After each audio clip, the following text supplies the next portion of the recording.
Cette hebdo-édition du dimanche 9 juin 2024, bien le bonjour à tous et merci d'être sur STV. Première réussie pour le Belge Marc Brice, entraîneur sélectionneur de Lions Indomptables. Grâce à une victoire 4-1 sur le Cap-Vert ce 8 juin, le Cameroun prend la première place du groupe D avec 7 points. Une victoire obtenue dans un contexte de crise sans précédent entre le ministère des Sports et de l'Éducation physique et la Fédération camerounaise de football.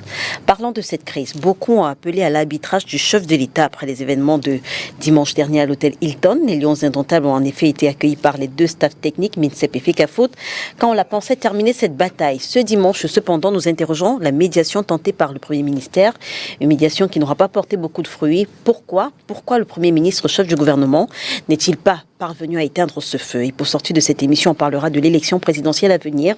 On fait le point avec Maurice Kamto, Libi, Chocho aussi et bien sûr Pobia. Comment s'annonce 2025 pour ces candidats respectivement deuxième, troisième, quatrième et premier à la présidentielle de 2018? On parle de tous ces sujets avec vous, Moïse Nguidjolgan. Vous êtes militant du Social Democratic Front. Bonjour et merci d'avoir accepté notre invitation ce dimanche. Bonjour Leïla, merci également d'avoir une nouvelle fois pensé à ma modeste personne. Je dois le dire comme ça. Je suis tout heureux de retrouver ces co-panélistes. Et surtout, je profite de votre antenne pour saluer tous nos compatriotes et féliciter les Lions Indomptables après leur brillante prestation d'hier.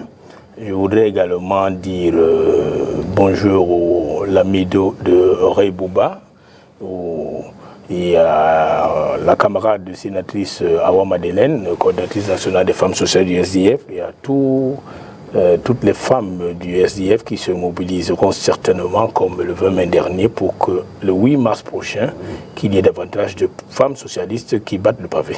Merci en tout cas d'être avec nous ce dimanche. À côté de vous, le docteur Patrick Rifou est militant du Rassemblement démocratique du peuple camerounais. Bonjour docteur, merci d'avoir accepté notre invitation. Bonjour Léla, bonjour au panel, bonjour à tous ceux qui nous reçoivent ce midi et un bonjour particulier à Marc Brice et à son équipe qui ont conduit les Lions à une victoire éclatante hier en Fandena. Patrick Obam du Parti camerounais pour la réconciliation nationale, je peux le dire, vous êtes militant du Parti camerounais pour la réconciliation nationale, je n'ai pas vu votre nom circuler après le congrès. Non, surtout pas. Vous êtes toujours militant? Toujours militant. Vous n'avez pas peur que M. Robert Kona, qui voyait l'émission et qui s'est dit ça, je l'ai oublié celui-là. M. Kona s'amuse un peu. Il s'amuse, M. Kona? Il sur le plan politique, donc on lui concède. Je veux dire, il est quand même le cofondateur du PCRS. Ça n'existe pas, les cofondateurs. Ils sont 3 cofondateurs, mais en droit, sur les textes du parti, la notion de cofondateur n'existe pas. Et il a été frappé par un défaut de qualité par le juge. Donc, il n'a pas qualité à se prononcer sur les questions du PCN. Nous sommes en justice, il attend les décisions de justice. Donc cette énième lettre. Mais il a fait appel, je veux dire, pour qu'il parvienne à tenir son congrès, après la sortie de la justice, je crois qu'il a fait appel et c'est comme ça qu'il a pu tenir. Ça a été rejeté, effectivement. Oui. Ça a été rejeté. Ça a été rejeté. Donc il n'a pas qualité. Oui. Il attend les décisions du congrès du tribunal de Marois sur sa qualité de président. Je veux comprendre, l'appel a été rejeté avant la tenue du congrès? Justement. En fait, il a déclaré un congrès. Oui. Un congrès. En tant que président fondateur, oui. Nous avons attaqué. Non, il a déclaré un congrès, il a reçu quitus de l'administration. Je veux absolument, dire, absolument définir son congrès. Oui. Sauf que la justice a refusé, la justice a attaqué. Vous avez attaqué, nous avons attaqué. Oui. La justice a dit non, il n'a pas qualité. En plus, il a été soumis. Enfin, la justice a demandé d'attendre le verdict final parce que l'affaire est en justice. Voilà, donc pour l'instant, c'est une agitation pour nous au PCRS. Mais j'imagine qu'après cette sortie de la justice, il a dû faire appel. Sinon, oui, après cette sortie de la justice, il avait un délai de 5 jours pour faire appel. Voilà. Les délais sont passés, le délai est passé de 5 jours, il n'a pas fait appel. Sauf qu'il a dû user d'une roublardise. Il a tenu un congrès dans un lamido, ça se dit un lamido, de façon illégale, sans autorisation de la préfecture, sans publier l'acte de communiqué du congrès, sans respecter les décisions de justice. Donc pour nous, c'est un acte purement illégal. En tout cas, merci d'être avec nous ce dimanche. Merci. À côté de vous, Emmanuel Kounié, militant du mouvement pour la renaissance du Cameroun. Bonjour Monsieur Kounié, merci d'avoir accepté notre invitation. Bonjour Léla, bonjour à mes companélistes que vous venez de présenter. Bonjour aux millions de militants du mouvement pour la renaissance du Cameroun qui me regardent. Bonjour surtout aux militants de l'arrondissement de Douala 2e. qui ont été victimes, n'est-ce pas, d'une barbarie sans pareil de monsieur le sous-préfet de Douala 2, qui s'est permis de venir au lieu d'inscription sur les listes électorales à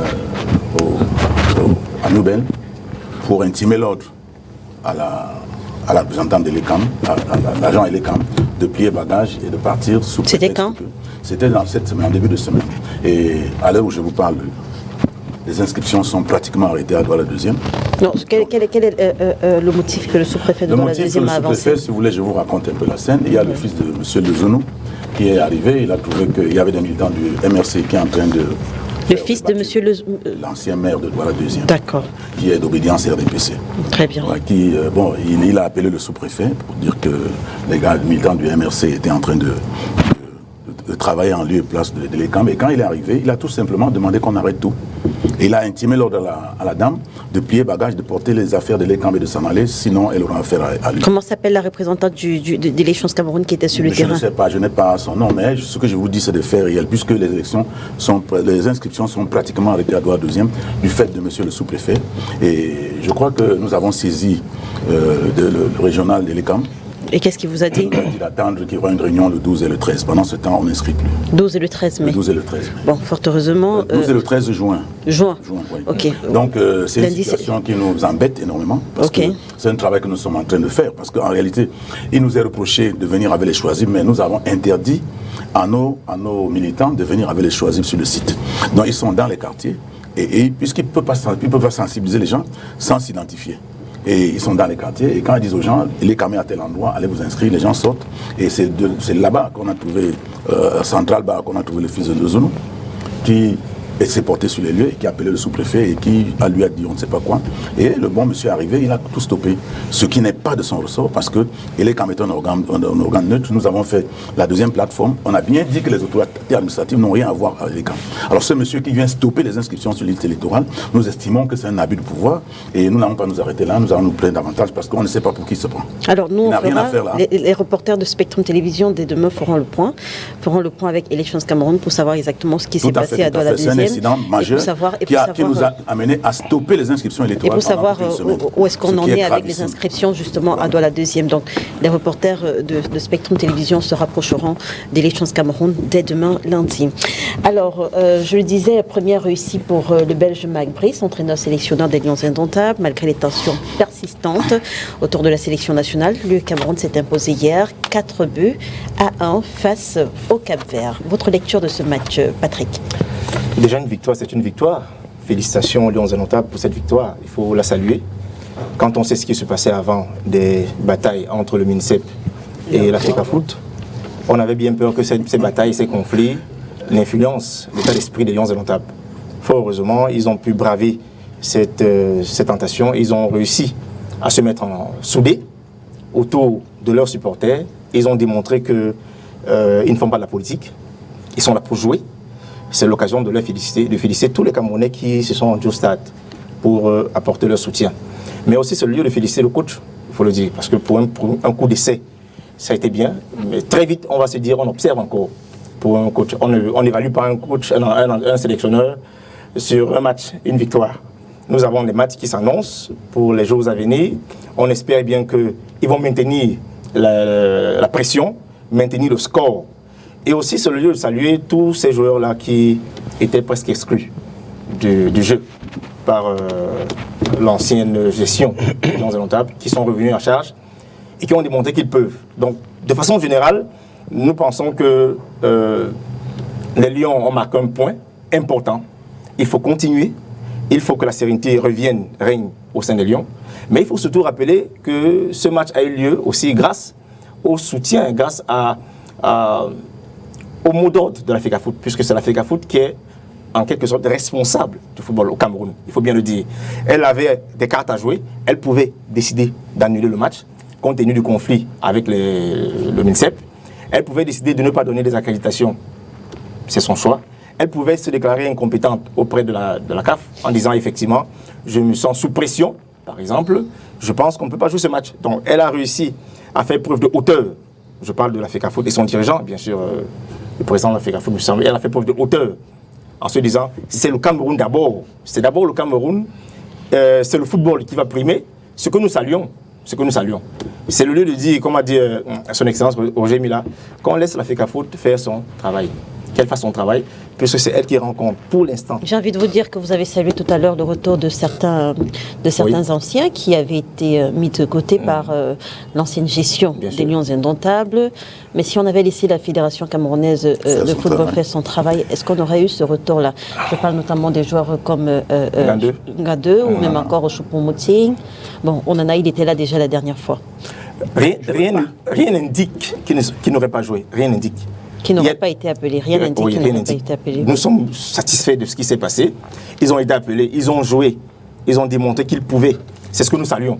Les batailles du passé, la lecture des managers, leurs appréciations, leurs sélections, il n'y a pas de règle fixe pour ce genre d'analyse. Vous comprenez? Un manager peut avoir un regard sur monsieur Dr Rifoud et ne pas avoir un regard sur l'autre. Donc ils ont fait un choix, le manager Sambana a fait son choix, il a ses raisons. Ce que nous respectons, ce que nous voulons, c'est qu'il donne la chance à tous les joueurs. Et M. Ngandu, le joueur Ngandu, a eu la chance de prouver qu'il était capable de jouer, ainsi que notre gardien de but. Donc je pense que ça, ce sont des batailles internes. C'est une appréciation interne du coach. Pour l'instant, M. Brice a jugé contraire. Il a jugé qu'il fallait laisser les joueurs s'exprimer. Il avait plusieurs cartes entre les mains. Il pouvait tenir compte de l'ancienne sélection.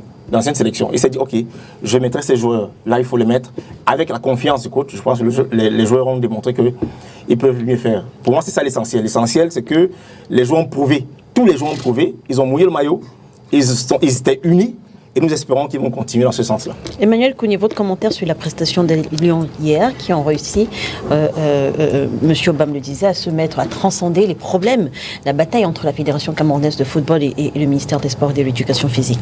Non, on ne doit pas faire la fine bouche. Il faut noter que ces jeunes ont été libérés. Ils ont été libérés, peut-être été pris dans un étau par M. Eto, parce que la dernière des Lions n'a pas... C'est quoi ce jeu de mots? Ils étaient pris dans un étau par M. Eto, puisque la dernière n'a pas reçu les mêmes pressions que d'habitude. Hein. Nous savions que pendant que, comment on l'appelle, Sambana qui était sur le terrain, il recevait des coups de fil du président de la FECAFOOT depuis la tribune, tout le monde le savait. Et il faut noter que... Je veux dire, est-ce que Sambana s'est exprimé là-dessus? Est-ce que le président de la FECAFOOT... Ils sont les seuls à savoir si... C'est des rumeurs, peut-être vraies ou faux. Ils sont les seuls à savoir si les appels sont partis jusqu'ici. Et que l'effectif des exclus a pu, n'est-ce pas, donner un peu a pu porter cette équipe. Hein, parce qu'on ne peut pas comprendre, parce que, qu'on le dise, qu'on le veuille ou pas, on a vu, on doit remplacer Onana dans des matchs importants, sans que personne ne comprenne ce que... On connaît la prestation de chacun, donc, mais on nous disait que non, c'est eux qui sont les techniciens, ceux qui comprennent, mais l'équipe, le classement qu'il y a eu là, je peux vous dire que le nouveau coach, il n'a pas eu le temps, n'est-ce pas, de tout comprendre. Vous dites qu'on connaît les prestations de chacun. J'aimerais quand même rappeler que la Coupe d'Afrique des Nations 2017, on la remporte avec Ondoa. Oui, on la rapporte avec Ondoa, mais on n'est pas en 2017, mais on la rapporte aussi avec Ngandu, on la rapporte avec beaucoup d'autres personnes qui sont... Non, disons que les Camerounais sont unanimes à reconnaître qu'il y avait, n'est-ce pas, une dérive autoritaire dans le camp des Lions, et c'est pour cela peut-être que, d'ailleurs, le Premier ministre, quand on dit qu'il y a eu, ils ont fait la paix des Braves, non, le Premier ministre a dit à Ito d'arrêter la défiance. On en reparlera en deuxième partie. D'arrêter la défiance vis-à-vis, n'est-ce pas, des autorités. Il a dit clairement. Ça veut dire que Ito n'avait pas le choix de dire qu'il va faire arrêter le match, il ne peut pas le faire. Il ne peut pas le faire. Il ne pouvait pas prendre ce risque-là, dire qu'il va dire à la FIFA de faire ceci. Il n'avait rien à faire. C'est un Camerounais. Il avait tout simplement à se ranger. Et je crois qu'il s'est rendu compte lui-même qu'il a fait des sorties de piste. Et il s'est rangé là où il était. Et il a regardé le match. Et je crois qu'il a été très content de voir le but de Ngandu, puisque je l'ai vu applaudir. Et je l'ai vu applaudir longuement quand Ngandu a marqué le but. Mais je suis certain que s'il avait eu la même responsabilité qu'avant, il aurait dit que Ngandu ne vienne pas, puisque pour lui, Ngandu était déjà banni de la tanière. Donc, moi, je crois que quand les choses marchent, il faut qu'on soit serein et qu'on soit honnête. Je crois que M. Eto doit mettre de l'eau dans son vin, doit rester à sa place. Il doit comprendre où il se trouve. Parce qu'il se trouve au Cameroun. Le Cameroun, c'est une curiosité. C'est-à-dire quoi? Ce qui se passe à la FECAFOOT se passe aussi partout ailleurs. Hein. C'est-à-dire que quand vous prenez les communes, par exemple, l'autorité de tutelle a un tel pouvoir qu'on ne comprend pas. C'est-à-dire que tu ne peux pas être maire et penser que tu vas développer la défiance vis-à-vis du préfet. Autrement dit, il va te paralyser. Donc, ce qu'il essaie de faire là, c'est peut-être pour pour les plus jeunes, ceux qui ne comprennent pas de quoi il s'agit. Mais j'avoue que s'il avait été un peu plus intelligent, il aurait compris plus tôt qu'on lui a donné 2 ans pour travailler et que les résultats n'ont pas été ce qu'on attendait. Donc, moi, je crois que tous les Camerounais sont contents. Mais il ne faut pas que cette joie nous amène au-delà de ce que ça doit être. Parce que c'est qu'on le veut ou pas, même s'il y a l'enjeu, le football reste un divertissement. Très bien. Et il ne faut pas que le subsidiaire ou le secondaire supplante le principal. Le principal aujourd'hui, c'est les inscriptions sur les listes électorales. Et ce que le sous-préfet de Douala 2 a fait là, c'est quelque chose qui doit nous intéresser, sur lequel on doit se pencher sérieusement. Et puis, ce n'est pas parce que quand le football va commencer à prendre, il y aura beaucoup de cas comme ce que nous vivons à Douala 2 là. Parce qu'ils sont pris par la gorge. À Douala 2e, il est quand lui-même prévu qu'on devait inscrire 13 000 personnes au cours de l'année 2024. Le 1er mai, ils se sont rendus compte qu'on avait déjà inscrit 9 000. Donc à Douala 2, on a réussi à faire les 70% des prévisions de l'ECAM en 4 mois. Donc ils ont peur que la baraque ne se casse, qu'on inscrit. Comme je l'ai dit, on aura l'occasion de vérifier ce qui s'est passé à Douala 2e tout au long de la semaine. À la faveur du football, alors, merci Emmanuel Kounié. Alors, Monsieur Guidjol, qui porte le mérite de cette prestation hier? Belle prestation, j'ai envie de dire. Oui, en fait, moi je ne suis pas un Camerounais à la mémoire courte. C'est-à-dire que je n'ai pas vu la génération de Mbappé, Mbete Isaac et Mokoko Confiance, Ndoga et autres évoluer. Mais ce que nous avons appris d'eux, c'est que Oryx de Douala déjà avait remporté une Coupe d'Afrique des Nations. Ça veut dire que le drapeau du Cameroun, dans le domaine sportif déjà, plusieurs personnes ont commencé à le porter un peu plus haut niveau, même mondial. Après ça, nous avons eu la génération de Roger Mila, Manga Ongene, Thomas Nkono, Joseph-Antoine Bell et autres. Ça ne s'est pas arrêté là. Il y a eu des générations qui ont pris le relais avec Kanga Biyik, Oman Biyik, Mbumbu Emile, Roger Mila même est venu également à renfort à un moment. Nous connaissons les résultats en Coupe du Monde et tout cela. Après, il y a donc la génération de Mboma Patrick, Etofis, Sombanar et autres. Alors nous sommes dans une continuité. Le Cameroun, dans le domaine du sport, Patrick n'a pas commencé avec ceux qui sont là aujourd'hui. Et après eux, le Cameroun ne va pas s'arrêter. Donc le match d'hier, à un moment au Cameroun, je l'ai dit tout à l'heure à quelqu'un avant d'entrer dans cette salle, qu'à un moment ici tout le monde parlait d'occasion Belgique. Ça semblait faire recette, occasion Belgique. Tout le monde disait occasion Belgique. Et je dois dire que par exemple, Claude Leroy arrive au Cameroun, je crois en 85, et quand il arrive un peu dans les mêmes conditions que Marc Brice. C'est-à-dire tout le monde dit que c'est quelqu'un qui sort de nulle part. Et quand il arrive, il récupère rapidement une génération que Karl-Heinz Wegan, l'Allemand, ramenait des juniors qu'il avait. Il les recrute, il est sur classe au Mambik et autres. Il est sur classe à la Coupe afro-asiatique et c'est le déclic. Donc Marc Brice arrive là, on dit il ne sort de nulle part, il ne connaît rien. Brocante belge, tu vas partir, tu ne vas pas rester. Moi, je vais le féliciter pour son courage. Et j'ai admiré sa conférence de presse hier, où il a répété qu'il ne fait pas la politique, il est là pour faire son job. Et qu'il souhaiterait, il dit qu'il est énervé, et qu'il souhaiterait que les Camerounais arrangent vite leurs problèmes pour faire honneur aux 30 millions. Vous auriez tenu le même discours si le score n'avait pas été celui qu'il est. Je dois dire que le score ne pouvait pas ne pas être autrement. Nous jouons contre le Cap-Vert. Moi, je ne célèbre pas la victoire contre le Cap-Vert. Parce que pour moi, le Cameroun a atteint le niveau des quarts de finale de la Coupe du Monde. Et quand je vois le Cameroun aller en Coupe du Monde, les éliminatoires, non, pour moi, le Cameroun devrait arriver en 2026. Et donc, aller au-delà des quarts de finale. Ça, je le dis en tant que quelqu'un qui a pratiqué du football, quelqu'un qui aime le football, qui reste dans le domaine du sport. Et ceux qui m'écoutent, pour certains, savent de quoi je parle. Donc, je ne vois pas le Cameroun sur la base d'une Coupe d'Afrique manquée. Et les problèmes de gestion du football au Cameroun, ce n'est pas une question de compétence. Qui gère quoi, qui ne gère pas quoi. Il y a l'État qui reste l'État. Maintenant, il y a les agréments qui ont été donnés à des associations. Il n'y a pas que le football.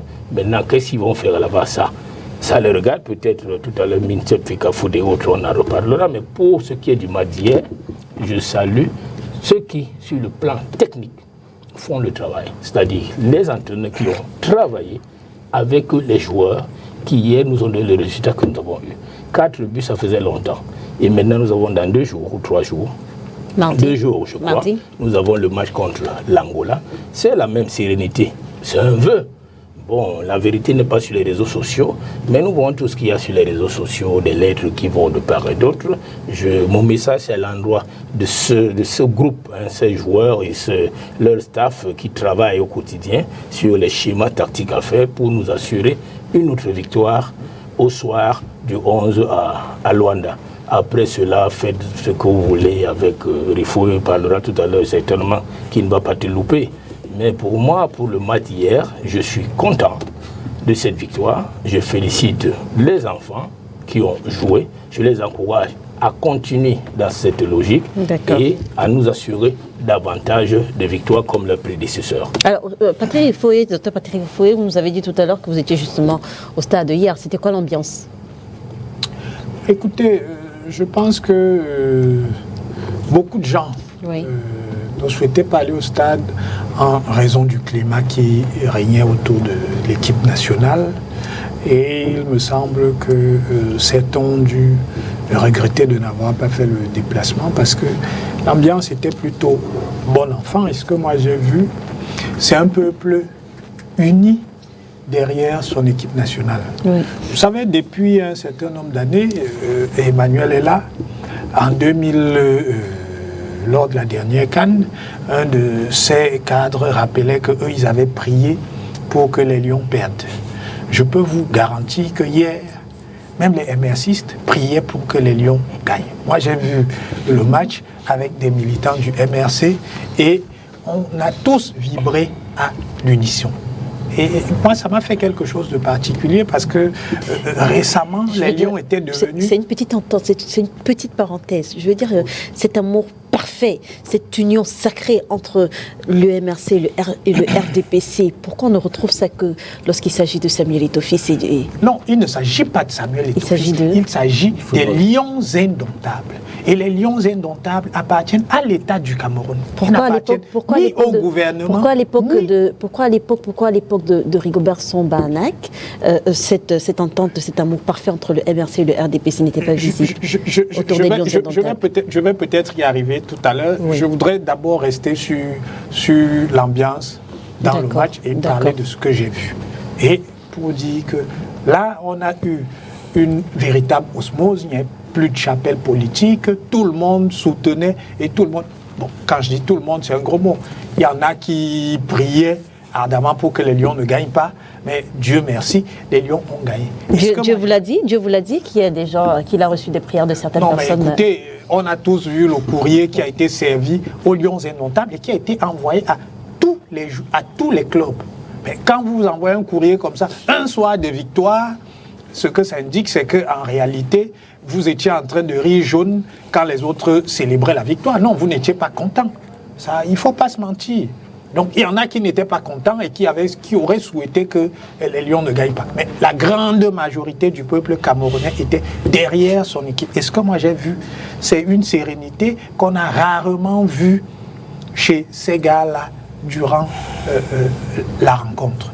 On n'a jamais eu le sentiment que le Cap-Vert était un problème pour cette équipe nationale-là. Non. Même quand ils ont réduit le score, tu sentais qu'il y avait une certaine marge que les gars avaient. Donc, ils n'ont pas paniqué du tout. Ils ont joué le match à leur main. Et il y a quand même 2 symboles extraordinaires. Le premier, c'est le but de Gade, qui a été banni sans raison de l'équipe nationale. Et on avait même inventé une bagarre imaginaire pour justifier sa mise à l'écart. Et le dernier symbole de cette rencontre, c'est le pénalty qui a été arrêté par André Onana, qui avait également maille à partir avec certains responsables de la fédération. Donc, je crois qu'il y a une sérénité qui est retrouvée. Et dernière chose sur le jeu, moi, je n'ai jamais vu, depuis qu'il a l'équipe nationale, j'ai rarement vu Zambo Anguissa courir comme je l'ai vu courir hier. C'était un mort de faim et on aurait dit qu'il jouait sa vie sur chaque ballon. Est-ce que ce n'est pas parce qu'il a vu la compétition arriver avec un autre joueur? La compétition arrivée avec un autre joueur, je ne pense pas. Je crois que les gars étaient libérés et il y a une forme d'épée de Damoclès qui j'ai envie quand même de vous taquiner au point où vous employez les mêmes expressions. Emmanuel Kouni a parlé de libérer, vous également. Oui, mais je ne veux pas manquer de quand vous voyez la sérénité, le calme, l'envie. L'envie, ça se manifeste par le fait que les efforts sont concertés et que les gens compensent les insuffisances les uns des autres. Et c'était un travail permanent. Moi, j'ai été fasciné par l'entente. Ils n'ont pratiquement jamais joué ensemble. J'ai été fasciné par l'entente sur le côté droit entre Jackson Tchatchoua et Brian Mbeumo. Ben, si ces gars, ça continue à jouer comme ça, jouer hier, notre côté... Je suis d'accord, je suis d'accord, mais les automatismes, c'était leur première rencontre ensemble. Moi, je dis, s'ils continuent à jouer comme ça, notre côté droit va être un véritable problème pour nos adversaires à l'avenir. Donc, je dis, c'est une belle victoire. On souhaite que les autres victoires arrivent, notamment mardi, et pour ça, peut-être que ceux qui ont été mis hors de la tanière doivent rester loin de la tanière. Très bien. Patrick Obama, il y avait une certaine dérive autoritaire pour Emmanuel Kounié. La sérénité a été retrouvée pour le docteur Patrick Riffoé. Certains analystes, justement, estiment que ce score peut être perçu comme un message réduire la présence et l'influence du président de la Fédération camerounaise de football dans la tanière. Non, mais réduire son influence. C'est vite de l'affirmer. Pour l'instant, ce sont des spéculations qui n'ont pas de fondement.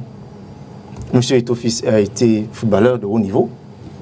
On a vu M. Eto'o-Fils, en tant que président, se battre pour sauver l'image du Cameroun sur le plan national et international en matière de football. Ce n'est pas à lui qu'on va reprocher le fait de vouloir s'aimer du désordre dans l'équipe nationale. Il a ses manières d'agir. Mais est-ce que son omniprésence n'a pas été justement un problème à un moment donné? Je ne crois pas. Vous savez, chez les Bantous, on dit, quand on change la façon de taper le tam-tam, on change la façon de danser. Vous comprenez? C'est un nouveau cycle qui commence. C'est un nouveau coach qui commence. Le coach Marc Brice a son style à lui, son autorité à lui. Il n'est pas, comme il le dit, il ne veut pas entrer dans la politique. C'est la brocante belge. Il ne sait pas, oui, la brocante, belge. La belge en plus, il faut préciser. Non, il ne sait pas, il ne veut pas entrer dans la politique. Il est venu avec un cahier de charges qu'il veut remplir. Et je pense que ce match d'hier relevait un fait, c'est que dans ce conflit entre le MINSEP et la FECAFOOT, les joueurs se sont dit, on joue notre carte. C'était le seul moyen de réconcilier les parties, de mon humble avis.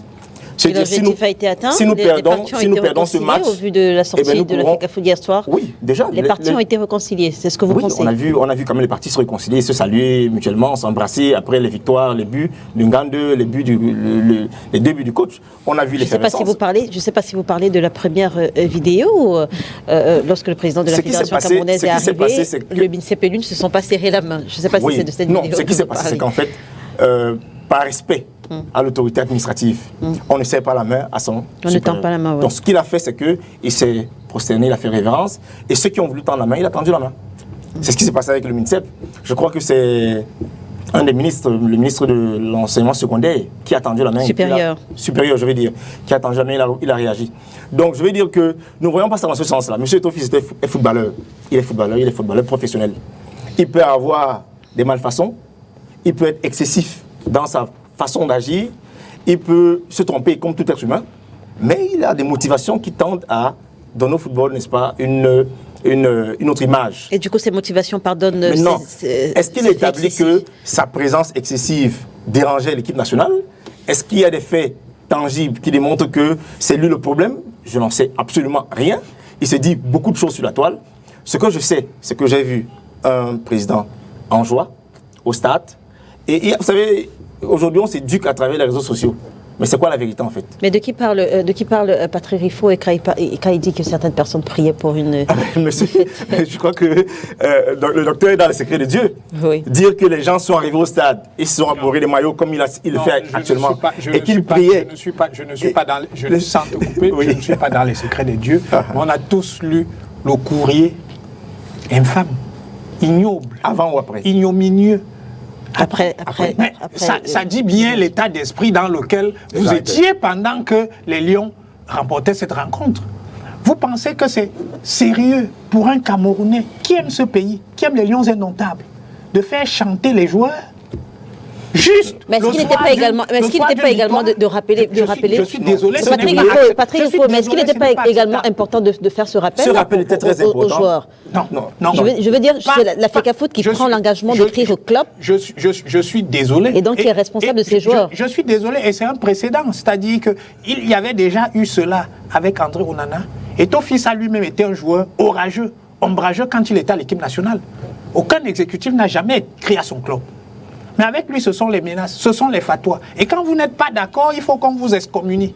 Non, on a besoin d'unité à l'équipe nationale. Et si c'est lui le facteur perturbateur, moi je dis, eh bien, il faut qu'il reste loin de cette équipe. Patrick Obama avait la parole. Ce courrier adressé aux Lions indomptables était assez clair. Et dans l'esprit du courrier, il était évident que la FECAFOOT voulait ramener la balle au centre. En rappelant qui est le patron du football, c'était très important. Que la victoire n'exclut pas le fait que la FECAFOOT reste la tutelle du football camerounais. C'est important de le dire. Et ce courrier, je n'ai pas vu en ce courrier un problème quelconque.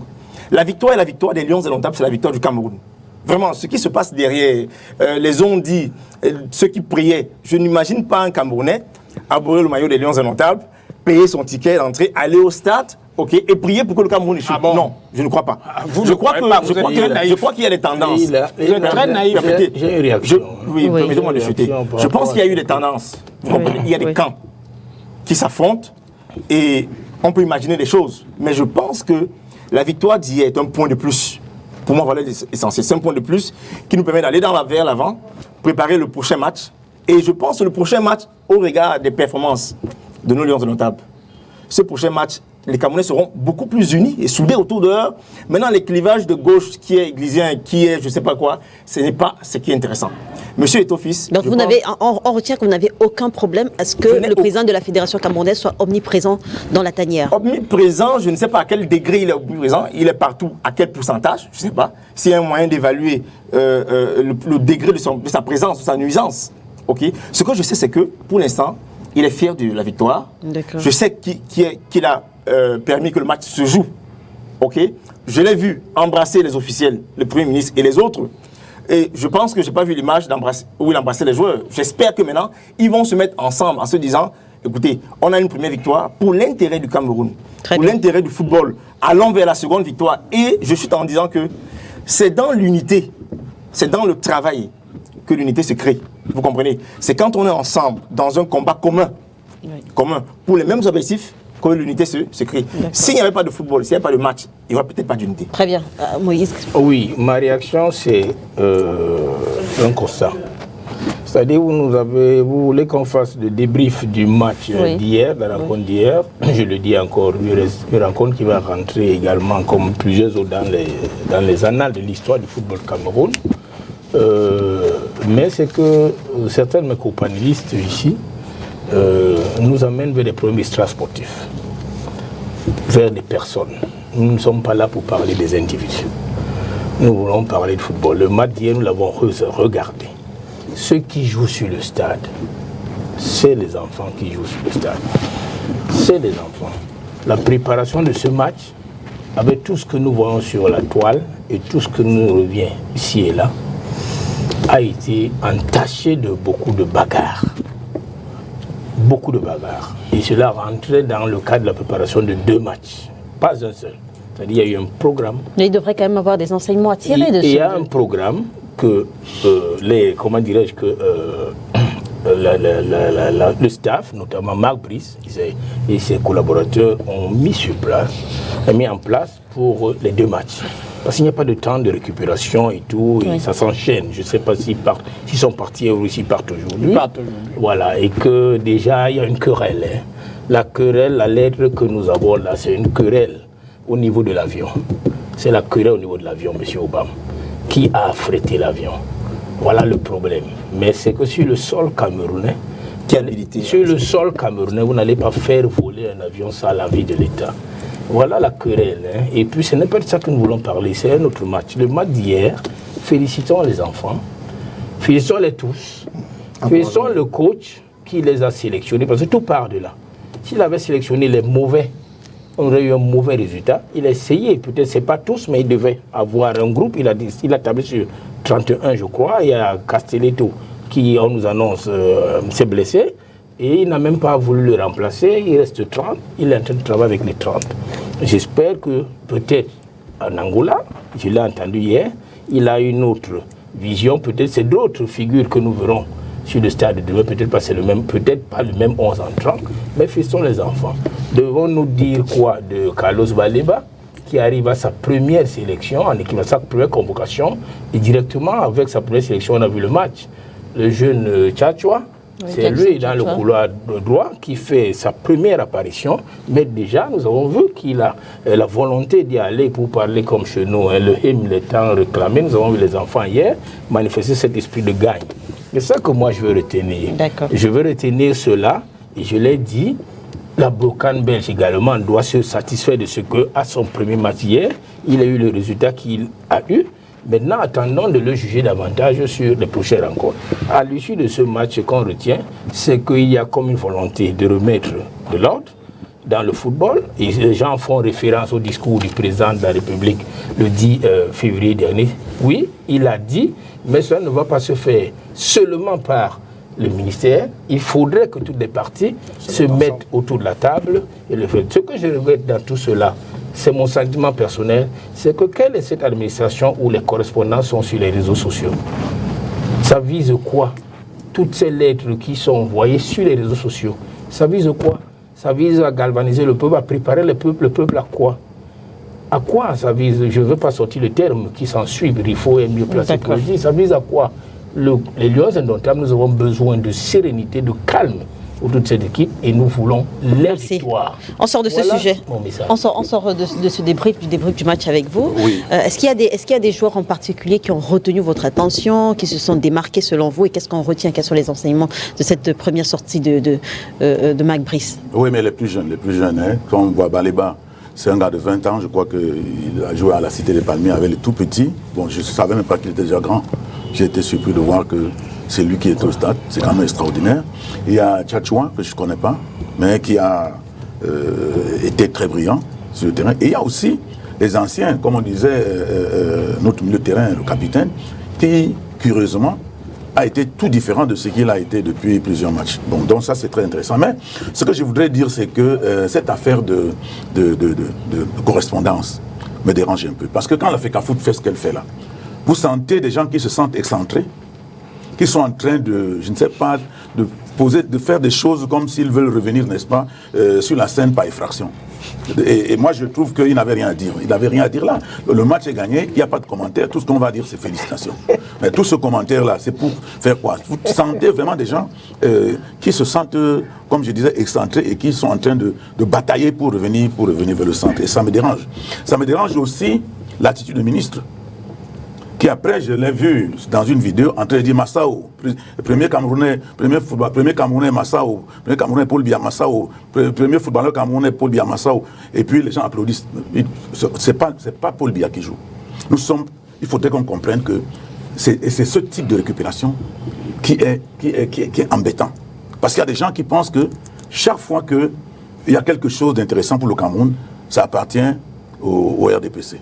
Non, je ne suis pas... Moi, j'étais très mal à l'aise de le voir développer un tel comportement. Donc, et puis pour dire à M. Eto'o, ce n'est pas parce qu'on a été footballeur qu'on est un dirigeant, un parfait dirigeant. On a vu M. Issa Hayatou qui n'a jamais joué au ballon, qui a été à l'INJS, je crois maître d'éducation physique, je ne sais plus quoi, et qui a été un bon secrétaire général de la Fédération camerounaise de football, un bon président de la Fédération camerounaise de football, un bon président de la CAF, qui a même reformé le football, puisqu'il était membre de la FIFA, qui a fait en sorte que c'est lui qui a ramené le système où il faut plusieurs ballons au stade, parce qu'on joue avec un seul ballon. C'est lui qui a commencé à mettre 10-20 ballons au stade pour qu'on ne perde pas du temps, etc. Il a innové. Et M. Eto'o doit savoir que ce n'est pas parce que vous avez le football, c'est même les dirigeants, c'est les présidents de club, c'est les arbitres, c'est beaucoup de choses. La réglementation même, quand on dit que c'est un corner, ce n'est pas les footballeurs qui décident quand le ballon sort comme ça, on met un corner. C'est d'autres personnes qui réfléchissent, qui organisent le football, qui mettent les règles, etc. C'est pas ceux qui jouent là, c'est les derniers. Non, vous ne pouvez pas dire que ceux qui sont sur le terrain... Je dis que c'est la dernière étape, je veux dire. C'est la dernière étape, c'est les acteurs. Mais avant cela, il y a toute une préparation qui se fait par des personnes qui n'ont jamais joué au ballon, qui participent aussi au jeu. Donc, il ne peut pas croire que parce qu'il a été un très grand footballeur, il va être un très grand dirigeant, il va être un très grand arbitre, il va être un très grand entraîneur. Non, il faut qu'il comprenne qu'il a bien joué. S'il veut se convertir en dirigeant, il doit apprendre à être dirigeant. Et pour le moment, je crois qu'il n'est pas un bon dirigeant du tout, puisqu'il a créé une confusion généralisée, n'est-ce pas, dans cette année. Nous avons vu, si vous prenez les 10 derniers matchs, je crois qu'on n'a jamais vu une équipe type. Chaque fois, c'est une équipe, après c'est une autre, etc. Et je crois que cela est dû au fait que lui veut être au centre de tout. Donc, qu'il comprenne qu'aujourd'hui, on a un entraîneur, Dieu merci, qui veut prendre ses responsabilités et qui veut être le seul maître du banc de touche et qui veut conduire les jeunes et qui veut être responsable de la victoire ou de l'échec, qui le laisse travailler. Il peut lui dire ce qu'il peut lui dire après coup, après le match, mais il ne peut pas, pendant que les gens sont en train de jouer, s'interférer et faire tout ce qu'il a fait là pendant ces temps-ci. Très bien. Patrick Obam, on a pu le constater à la faveur de la correspondance adressée aux joueurs hier soir après la victoire, correspondance adressée par la Fédération camerounaise de football. On a pu le constater, je le disais, que le conflit MINSEP-FECAFOOT n'est toujours pas fini. Est-ce qu'à ce stade, vous direz qu'il faut une prise de parole, un arbitrage du chef de l'État? Vous savez, il y a quelqu'un qui a soutenu une thèse, ou des thèses dans ce pays, sur le silence du chef de l'État dans la résolution des conflits. Et qui a démontré que, effectivement, le chef de l'État résolvait des problèmes par le silence. Vous comprenez? Ce qui est évident et certain, c'est qu'il ne parlera pas. De par l'histoire et ses habitudes, il ne parlera pas. Voilà. Donc, mais nous sommes dans une question de droit. La question du MINSEP et de la FECAFOOT, c'est une question de droit. Qui est en droit de faire quoi en lieu et place de l'autre? Et même si les Lions ont une victoire d'hier, comme on applaudit tous, y compris le président de la fédération, y compris les ministres, il en demeure moins que la question de fond reste. C'est l'ingérence du ministère dans les questions de la FECAFOOT. Là, je ne suis ni Eto'o, ni MINSEP, je suis sur les questions de droit. Et si cette question n'est pas réglée en profondeur, en tenant compte des responsabilités des uns et des autres, en clarifiant les questions du décret et la convention, ça risque d'entacher effectivement les mouvements ou les victoires prochaines des Lions indomptables. Il faut qu'on soit honnête sur cette question-là. Qui a raison? Qui a tort? Qui doit faire quoi? Et c'est pour ça que la FECAFOOT a publié un communiqué dans lequel il rappelle quand même que, après tout, nous restons les maîtres du jeu. C'est nous qui sommes responsables du football camerounais. Ça, c'est ce que la FECAFOOT a dit. Et donc, je crois que c'est une bataille, je vais aller plus loin. Mais écoutez, c'est une bataille du système. Entre deux systèmes, deux personnes. Vous demandez si le président doit réagir. Pourquoi va-t-il réagir? Il a un ministre Sport. Pourquoi va-t-il réagir puisqu'il y a un ministre de la Justice? En cas de contentieux, on se refait à quoi? Quand il faut clarifier les textes, c'est pas le chef de l'État. Vous comprenez? C'est pas le chef de l'État qui clarifie les textes. Les textes sont là, ils sont suffisamment clairs pour tout le monde. Sauf que les gens ont décidé de les interpréter comme ils veulent. Alors notre prière, c'est que les Lions indomptables, leur victoire, leur engagement, créent des conditions d'unité. Et je pense que c'est seules les victoires ou la victoire des Lions indomptables qui pourra amener le MINSEP et la FECAFOOT à faire profil bas. Vous savez, dans un conflit comme celui-là, où chacun présente ses égaux, vous comprenez, au regard de la situation, la FECAFOOT est décidée à faire respecter le droit.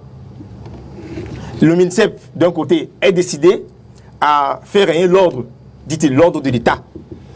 Je crois que la victoire des Lions indomptables peut indiquer la direction à suivre. Mais pour l'instant, il faut bien que les textes soient respectés.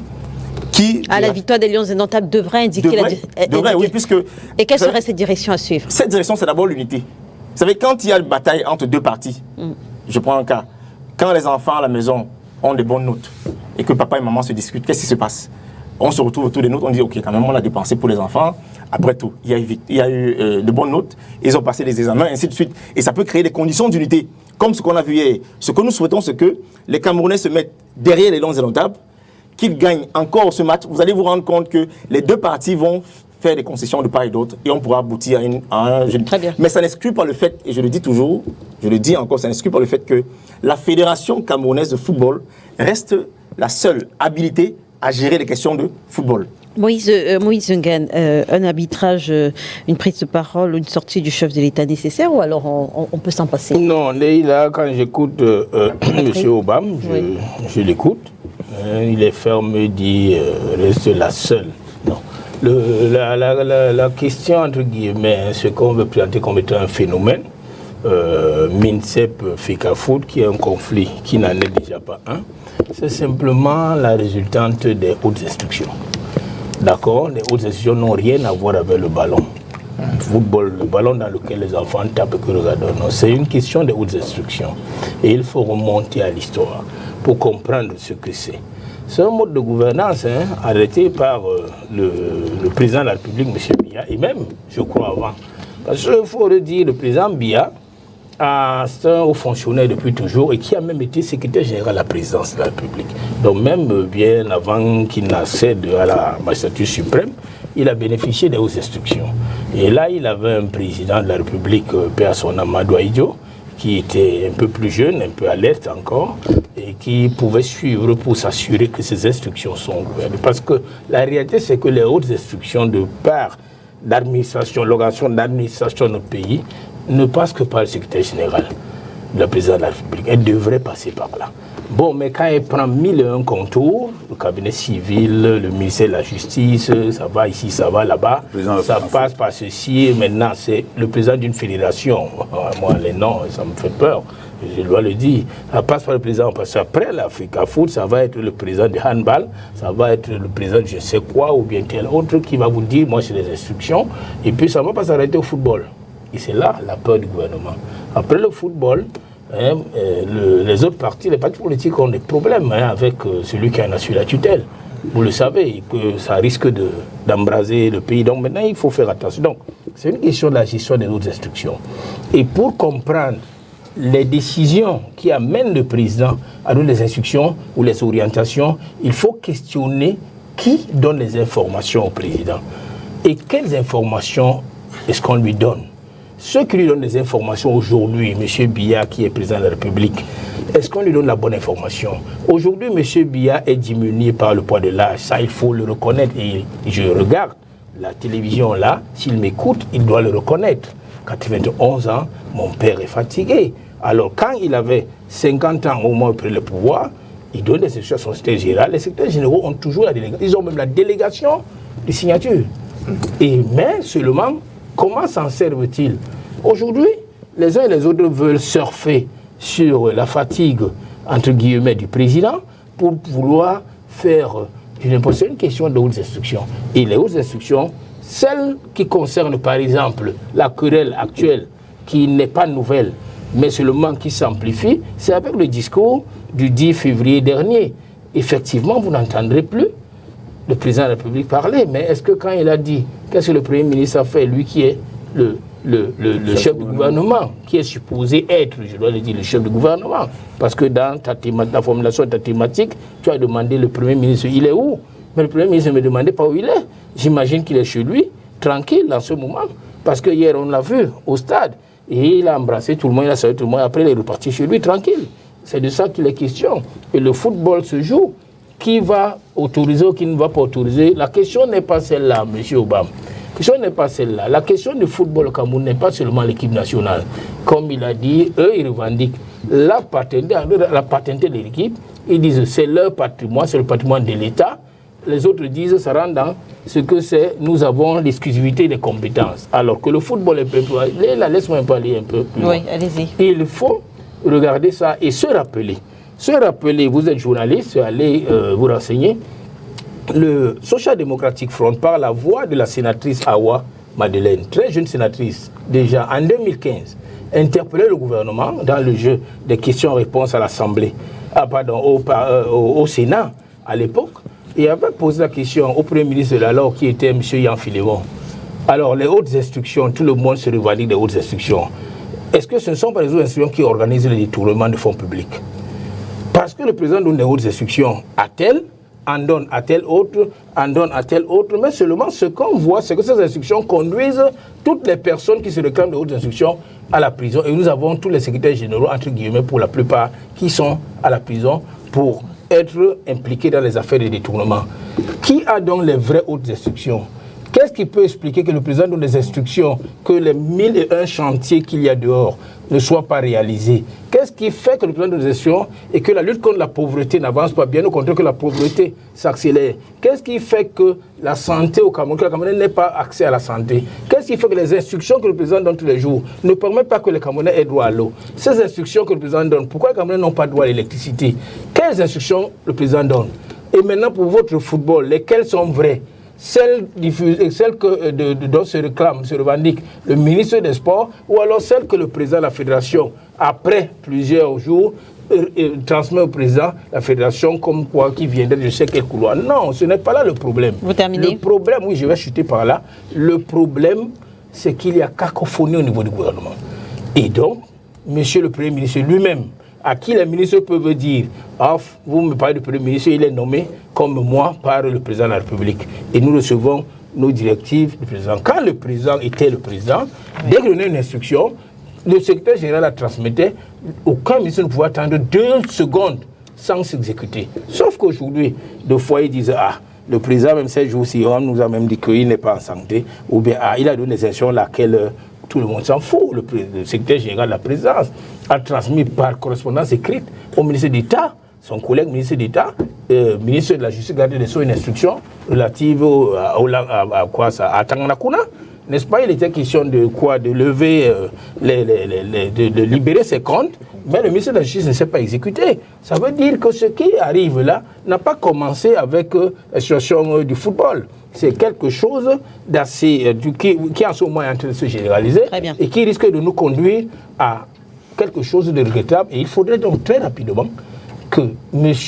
Biya, que je pense n'est pas absent, je crois qu'il est bien présent, de manière holistique, reprenne véritablement les manettes, ou alors, s'il ne peut plus reprendre les manettes, que les Camerounais en tirent toutes les conséquences et qu'en 2025, comme le dit Emmanuel ici, après que nous soyons mobilisés pour nous inscrire suffisamment sur les électorales, que nous allions au vote et que nous débutons ce régime. Très bien.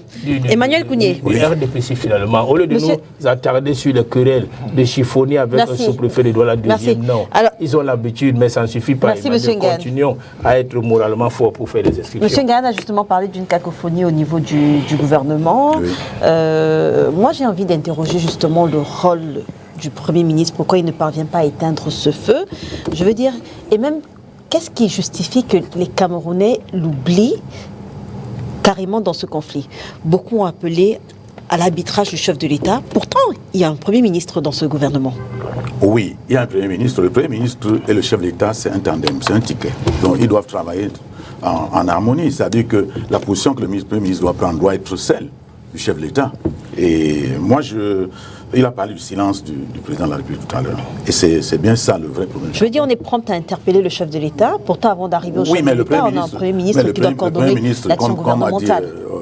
Comme il vient de le dire, c'est le premier des ministres. Puisqu'on le nomme le même jour que les autres ministres. Les ministres savent bien que le Premier ministre n'a pas de pouvoir. Lui-même, le Premier ministre, il le sait. Il sait que s'il donne d'autres instructions, des instructions, les gens vont aller prendre les hautes instructions. Donc, il est dans une situation très inconfortable. Moi, je n'aimerais pas être à sa place. Il est dans une position très inconfortable. Donc, moi, je crois que ce qu'il faut noter, et pour parler, n'est-ce pas, de ce conflit ministère-FECAFOOT, ce qu'il faut noter, c'est que M. Eto'o doit comprendre que chaque fois qu'il y a une institution et une tutelle au Cameroun, ça c'est de routine, la tutelle est juge de l'opportunité, juge de la régularité des actes posés par l'organisme et même juge de l'opportunité. Je ne sais pas si vous comprenez. Ça veut dire que le ministre des Sports est juge de la régularité des actes que posera monsieur le président de la FECAFOOT, juge de l'opportunité et même juge de la légalité de ces actes-là. C'est-à-dire qu'il juge. Ce n'est pas parce qu'on dit non, il faut que les deux se mettent ensemble. Non, ils ne sont pas au même niveau. Le président de la FECAFOOT et le ministre des Sports ne sont pas au même niveau. Il y a un qui est la tutelle de l'autre. Et dès lors qu'il doit apprécier, il doit dire si les actes que M. Eto'o pose sont des actes qui sont légaux, qui sont réguliers, et puis même si c'est légal et si régulier, il peut dire que ce n'est pas opportun. Il a le pouvoir de le dire. C'est ça la tutelle. Donc, Eto'o, mais lui, Eto'o ne comprend pas ça. Il pense que le ministre là, il est là. Si ça ne va pas, il faut qu'il s'entende, qu'il cède un peu, le ministre cède un peu. Ça ne se passe pas comme ça. S'il avait fait un seul jour de l'administration publique, il comprendrait Parce que je suis sûr je m'en voudrais de ne pas vous retorquer que c'est valable également pour les partis politiques et le ministre non, c'est pas la même chose. Non, je regrette, c'est pas la même chose. C'est pas la même chose. Je ne suis même pas entièrement d'accord avec l'interprétation de la tutelle telle que Emmanuel le dit. La tutelle, quand on parle de la tutelle... Là, il va rencontrer les foudres d'Obama, c'est pas ça le problème. Quand on parle de la tutelle... Vous êtes des hommes politiques... Attendez, quand on parle de la tutelle des partis politiques, les partis politiques sont des organismes totalement privés. La FECAFOOT n'est pas un organisme totalement privé. C'est un organisme qui a un agrément. Oui, qui a un agrément. Mais monsieur, je voudrais vous dire qu'à plusieurs reprises, l'État, avant qu'on arrive aux nominations, avant qu'on arrive aux élections, l'État nommait même le président de la fédération. Pendant longtemps. Donc c'est un organisme pratiquement étatique. Bien sûr. C'est un organisme pratiquement étatique. C'est pas la même chose. Les partis politiques sont des structures carrément privées qui sont en rivalité avec le parti au pouvoir. Donc ça ne peut pas être la même chose. Je parle ici par exemple des maires qui sont dans les communes qui ont un préfet au-dessus d'eux. Donc, et-on ne peut pas penser qu'il est moins pied d'égalité que le ministre des Sports. Ce n'est pas possible. Donc, il doit d'abord comprendre que entre lui et le ministre des Sports, il y a un décalage. Il y a quelqu'un qui est en haut et un autre qui est en bas. Très bien. Des choses. Bon, maintenant... Patrick nous expliquera la nuance qu'il y a entre le MINSEP, le MINSEP et la Fédération camerounaise et le MINAT et les partis politiques. Oui, je voudrais donc vous dire qu'il y a la loi, il y a la convention.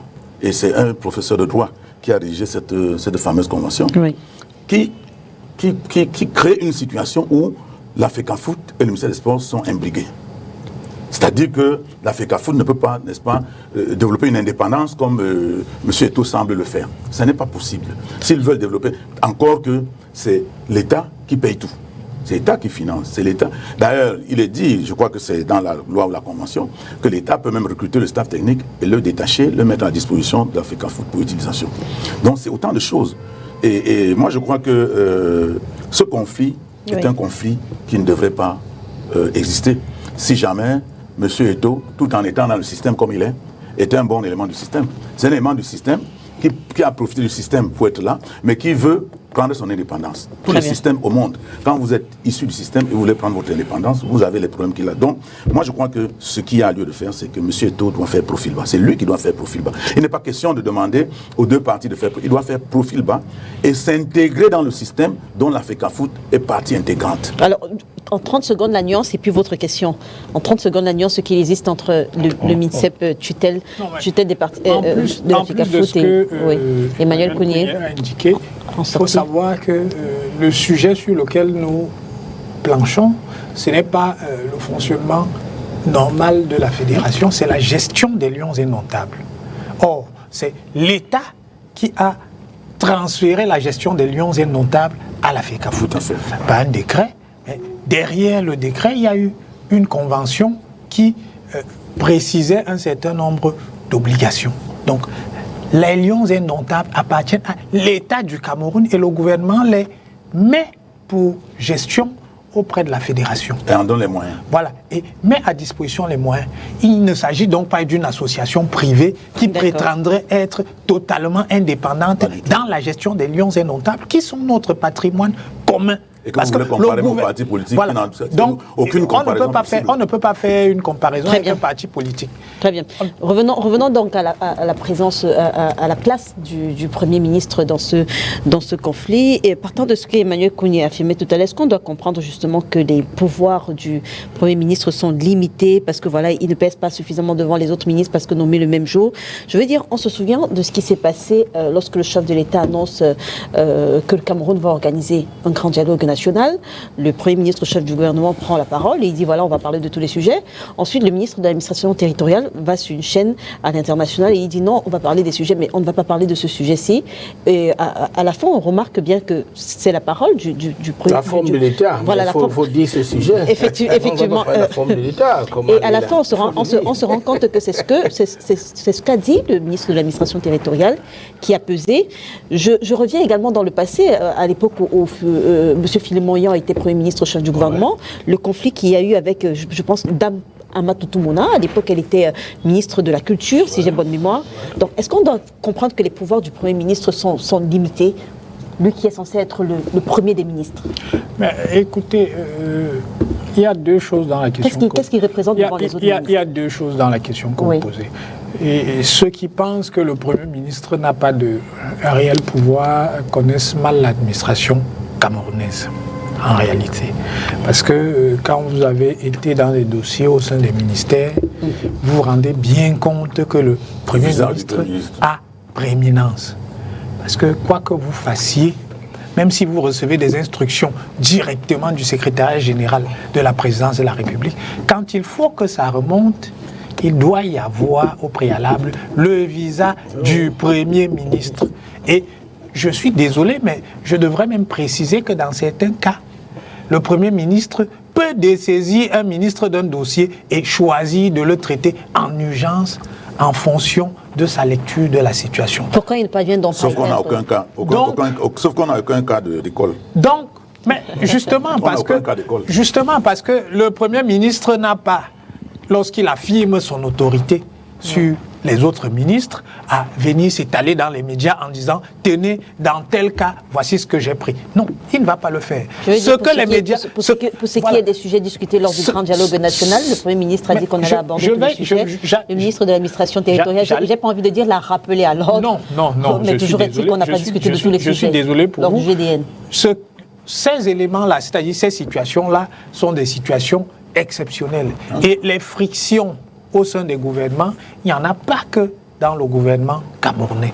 Pour une actualité que nous suivons tous plus ou moins, on voit bien qu'en France, par exemple, il y a souvent eu des frictions entre ce qu'on appelle les poids lourds du gouvernement, parce qu'il y en a souvent, et le Premier ministre. Plus lourd que le Premier ministre? Non, poids lourd, ça ne signifie pas plus lourd que le Premier ministre, mais poids lourd, ça signifie que vous avez un certain poids.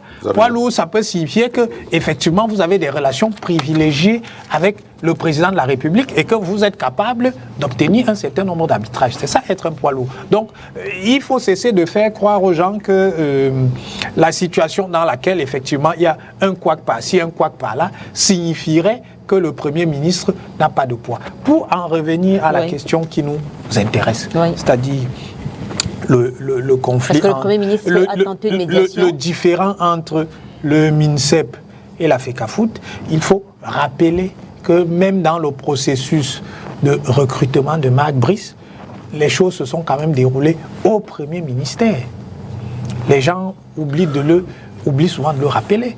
Il faut rappeler également que lorsque le différend a éclaté, le Premier ministre a reçu son ministre et le président de la FECAFOOT à plusieurs reprises. Mais manifestement, vous avez une partie à ce différend qui ne veut absolument pas entendre raison parce que vraisemblablement, il disposerait d'appui ici et là et peut-être qu'il a un agenda que nous ignorons. Non, mais je veux dire, si le président de la Fédération camerounaise était effectivement en tort, est-ce que le Premier ministre ou même le gouvernement ou même le chef de l'État ne l'aurait pas déjà rappelé à l'ordre? Parce que ça fait quand même 2 mois que ça dure. Mais il faut le dire. Écoutez, madame. C'est depuis le 2 avril tout au moins. La première chose qu'il faut rappeler, c'est que lorsque le président instruit oralement, le président peut instruire oralement un certain nombre de ses collaborateurs, de manière privilégiée le secrétaire général de la présidence de la République, accessoirement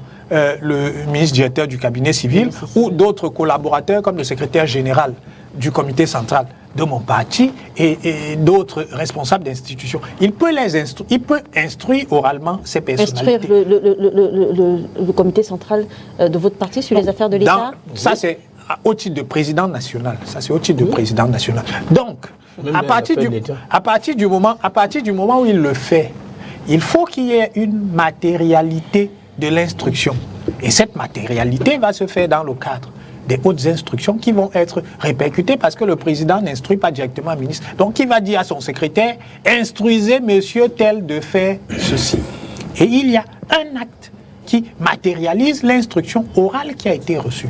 Cet acte est transmis par le secrétaire général aux responsables concernés pour application. C'est ce qui s'est passé. En fait, quand je vous entends parler, permettez que je vous interrompe, quand je vous entends parler, Je note qu'au sein du Rassemblement démocratique du peuple camerounais et même au sein de votre cellule de communication, vous n'avez pas la même interprétation des hautes instructions. Parce que sur ce plateau, j'ai reçu votre camarade Charles Élisant qui faisait la différence entre les hautes instructions, j'ai dit les hautes instructions de la présidence de la République et les hautes instructions du président de la République. Écoutez, on peut se tromper de temps en temps. Donc si le camarade s'est trompé, il ne faut pas lui... Il faut pas vous. Oui, il ne faut pas lui en tenir, il ne faut pas lui en tenir rigueur. Mais je veux dire, sur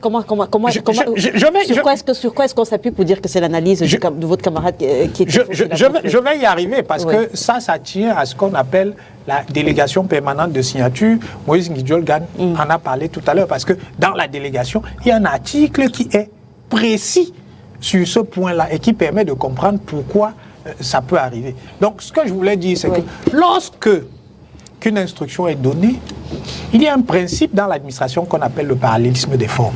Si le président a fait instruire Emmanuel Kounié d'appliquer telle décision, pour que Emmanuel Kounié rapporte la décision qu'il a prise sur la base d'une instruction, il faut qu'il reçoive une instruction par le même canal.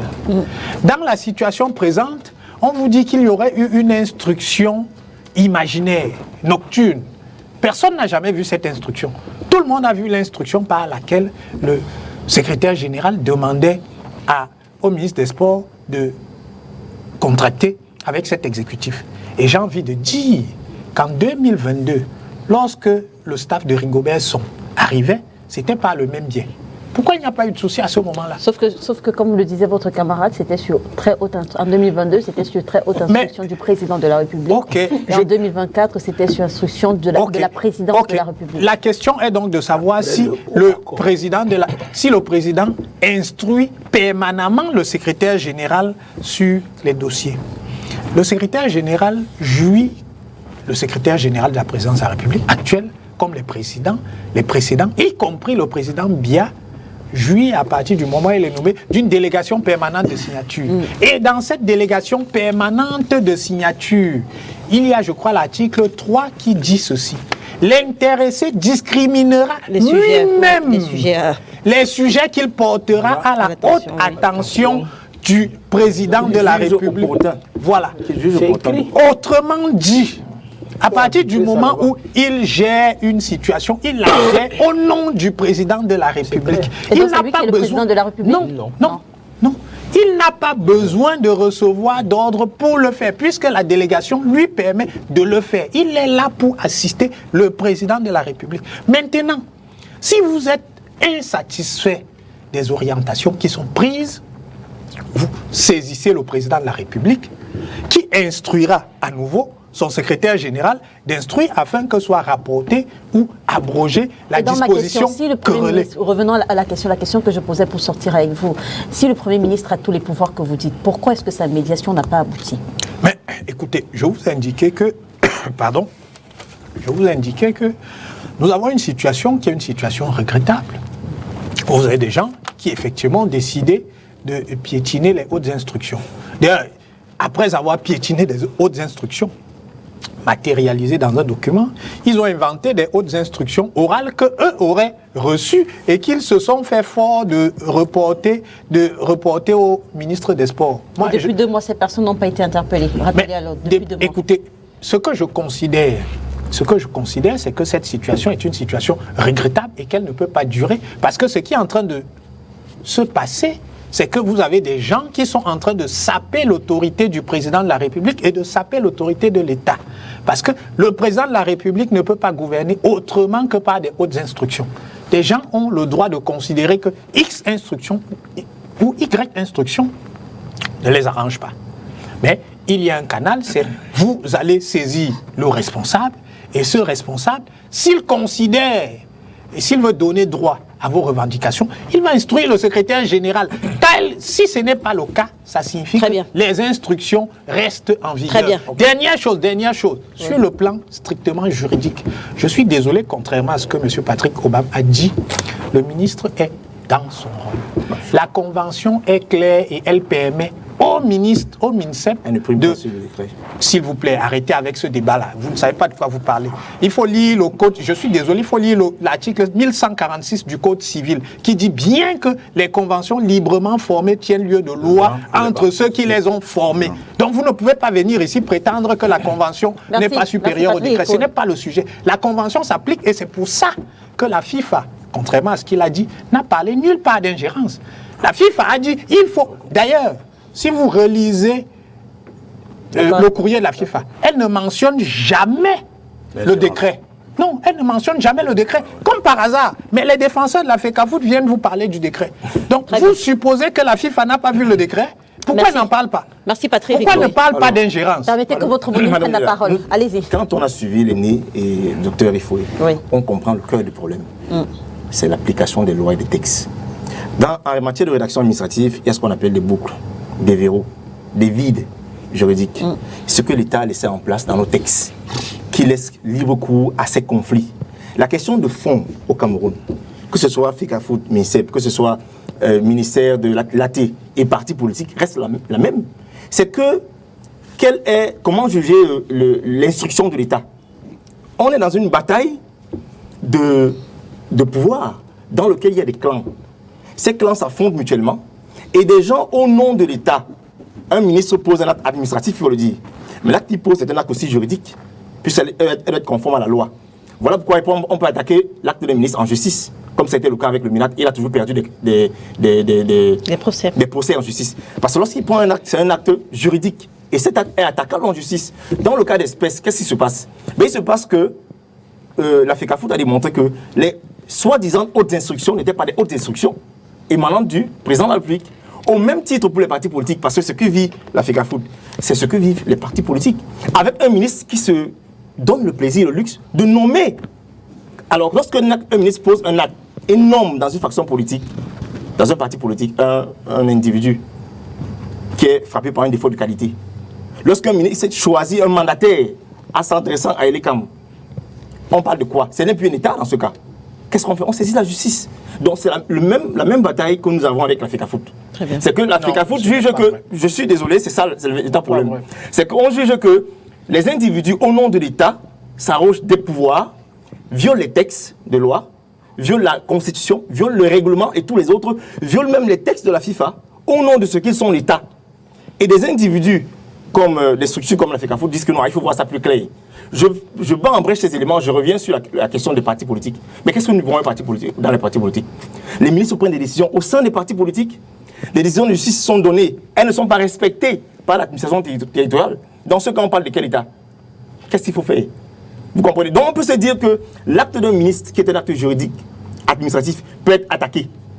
Et s'il le pose au nom de l'État, on est en droit de remettre en cause cet acte-là. Très bien. Et la loi le prévoit. Et je veux chuter en disant que, attention, la question de la FECAFOOT est une question beaucoup plus profonde. Vous avez une grille de lecture de l'autre côté. Les juristes de la FECAFOOT, je ne parle pas au nom de la FECAFOOT, ce n'est pas intéressant pour moi, ils ont une autre grille de lecture. Mais la question de fond, ce sont les hautes instructions. C'est comment la loi a été rédigée. Nos lois sont verrouillées, elles ont des vides, elles ont des boucles, elles ont des fautes matérielles qui font que chacun puisse interpréter n'importe comment. Et au soir, n'est-ce pas, de changement de régime, au soir des batailles de ce régime-là, on verra toutes ces formes de batailles où les individus, au nom de la loi, font prévaloir leurs droits. Ce qui n'est pas normal. Très bien. Allez-y, Emmanuel Kounié. Oui, je voudrais dire que les hautes instructions constituent une difficulté. On ne peut pas dire qu'on ne peut gouverner que par les hautes instructions. Les hautes instructions deviennent un problème à partir du moment où ça se généralise. Les hautes instructions peuvent arriver de manière circonstanciée ou bien de manière exceptionnelle. Alors, vous ne pouvez pas gouverner tout un pays de 30 millions de personnes comme le Cameroun avec les hautes instructions. Le président de la République doit pouvoir au moins tenir des conseils des ministres et donner des instructions verbalement, c'est-à-dire que régler des problèmes séance tenante quand c'est un conflit entre deux ministères, donner le point de vue et donner des directives pour qu'on puisse avancer. Et le Cameroun, justement, piétine depuis 2010 à cause des hautes instructions, parce que depuis 2010, le président n'était plus en mesure, n'est-ce pas? D'ailleurs, on a pensé qu'en 2011, il devait partir. Tous les G11, c'était parce que tout le monde était convaincu que 2011, c'était vraiment la limite. Mais il a préféré se jeter, comme dit mon ami, comme faire un saut dans la falaise et se retrouver encore dans l'affaire. Alors maintenant qu'il est dans l'affaire, il est physiquement incapable de continuer à faire son travail. Et je veux vous dire, madame, en 2010, le Cameroun et la Côte d'Ivoire, d'ailleurs le Sénégal, parlons même du Sénégal, qui n'a que 18 millions d'habitants, avaient un budget de près de 2 milliards. De 2 milliards. Pendant ce temps, le Cameroun était presque à 3 milliards de poussières. Aujourd'hui, je veux dire 2 milliards. Aujourd'hui, le Sénégal de 18 millions d'habitants a un budget de 7 000 milliards, alors que nous n'en avons que 6 000. Parce que nous ne travaillons pas, on ne peut pas s'en sortir avec un président de la République qui ne fait rien, il ne fait rien du tout. Il n'est nulle part. On voit les autres institutions, tout le monde discute les autres. D'ailleurs, prenez la Côte d'Ivoire. La Côte d'Ivoire a presque la même population que le Cameroun. En 2010, on était au même niveau. Ils avaient d'ailleurs de la guerre, ils avaient des problèmes. Aujourd'hui, ils ont un budget de 13 000 milliards, 2 fois le nôtre. Nous avons 6 000 milliards. Le budget, c'est ce que l'État met pour pouvoir donner le souffle de l'énergie à l'économie. La commande publique fait en sorte que l'économie se développe. Et son PIB de 49 000 milliards, nous sommes à 23 000 milliards. 16 000 milliards de plus. Parce qu'on a un président de la République qui ne travaille pas. On ne lui reproche pas de ne pas travailler, mais il n'est pas en capacité de travailler. Très bien. Donc le Cameroun est plombé et ça se répercute partout. Ce que vous voyez à la FECAFOOT, c'est que tous les secteurs sont dans cette même situation. Parce que physiquement, le président de la République ne peut plus être opérationnel. Et moi, je crois que nous, on en souffre. Ce n'est pas seulement ce secteur-là. Tous les secteurs souffrent de la même maladie. Monsieur, donc voilà ce qui nous arrive. Je n'ai pas eu l'occasion de vous entendre sur l'incapacité du Premier ministre à éteindre ce conflit. Oui, l'incapacité du Premier ministre, pour moi, le Premier ministre est là. Dans l'organisation telle que le docteur Patrick Riffoé l'a dit, il fait ce qu'il a fait, mais je vous avais déjà dit avant lui que ce Premier ministre, il y a des ministres, quand on lui dit il y a le Premier ministre, il vous dit il a été nommé comme moi par la même personne. Non. Le président Biya entretient très bien cette situation. C'est-à-dire, il donne des instructions, il donne des hautes instructions à ce ministre. Mais comment se fait-il qu'il en donne encore à d'autres sur le même dossier? Il y a quelque chose. Donc il tient tout ce monde-là. Ce que je voudrais, ma réaction, c'est par rapport à Patrick Obama une nouvelle fois. Il s'est posé la question après son demande dans quel état sommes-nous? Et lui, il est en train de t'apporter des éléments de réponse, en train de montrer que nous sommes dans une situation où tous les secteurs sont touchés, avec tout au moins l'absence du président qui est à la tête, parce que le peuple camerounais a voté le président de la République. C'est un individu à qui le peuple a confié sa mission, un gars a confié son destin entre guillemets, et c'est lui seul qui normalement devrait répondre devant le peuple. Mais vous n'avez jamais vu ce président devant le Parlement pour qu'il réponde à quoi que ce soit, vous expliquez que ce soit. Le problème, c'est que nous sommes dans un état présidentialiste.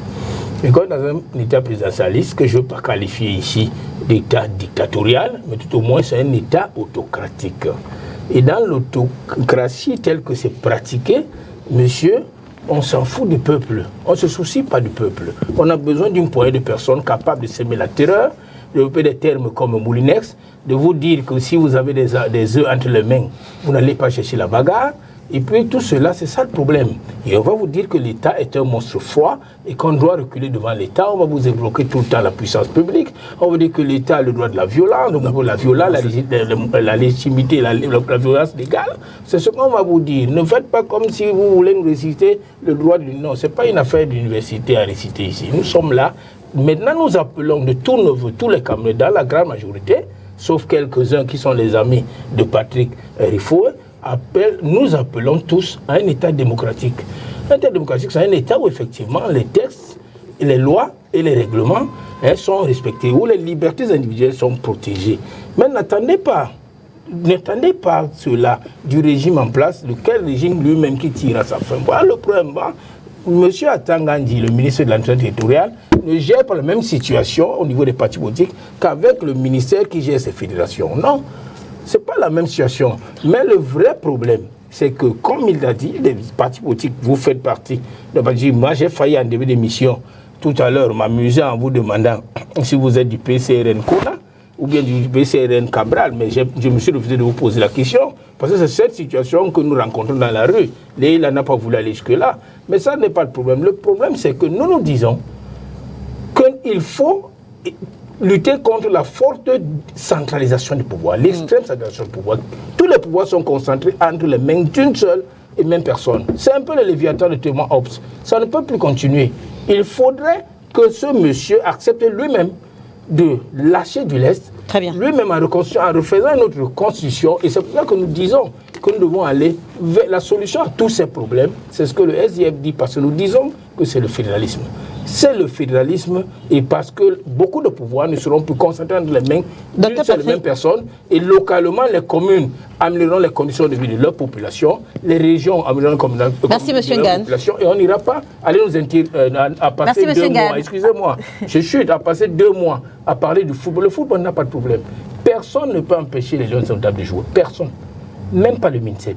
Même pas la FECAFOOT. Les Lions indomptables jouent à Luanda le 11, après-demain. Docteur Patrick Riffaut, M. Gane a évoqué tout à l'heure le BINAT, il a parlé des œufs, il a parlé du moulinès, il a parlé, je crois, aussi du serpent.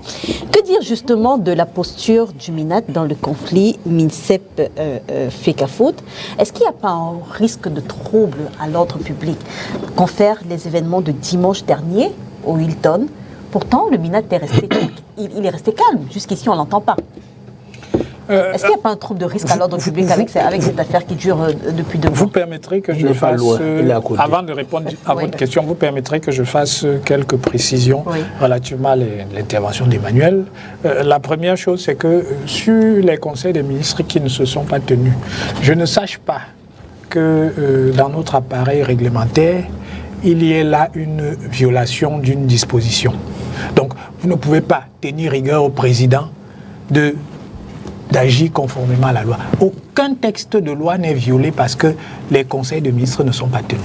Deuxième chose. Est-ce que l'imbroglio qu'il y a en ce moment... Deuxième chose. Je vais y arriver. Oui, justement. Est-ce que l'imbroglio qu'il y a quand même qu'on note au sein de l'appareil gouvernemental n'exige pas, ne demande pas qu'il y ait quand même des tenues de conseil de ministres? Deuxième chose. Non, écoutez. Vous pensez que parce qu'il y a un petit pataquès autour des Lions indomptables, l'État du Cameroun a cessé de fonctionner? Non. L'État fonctionne.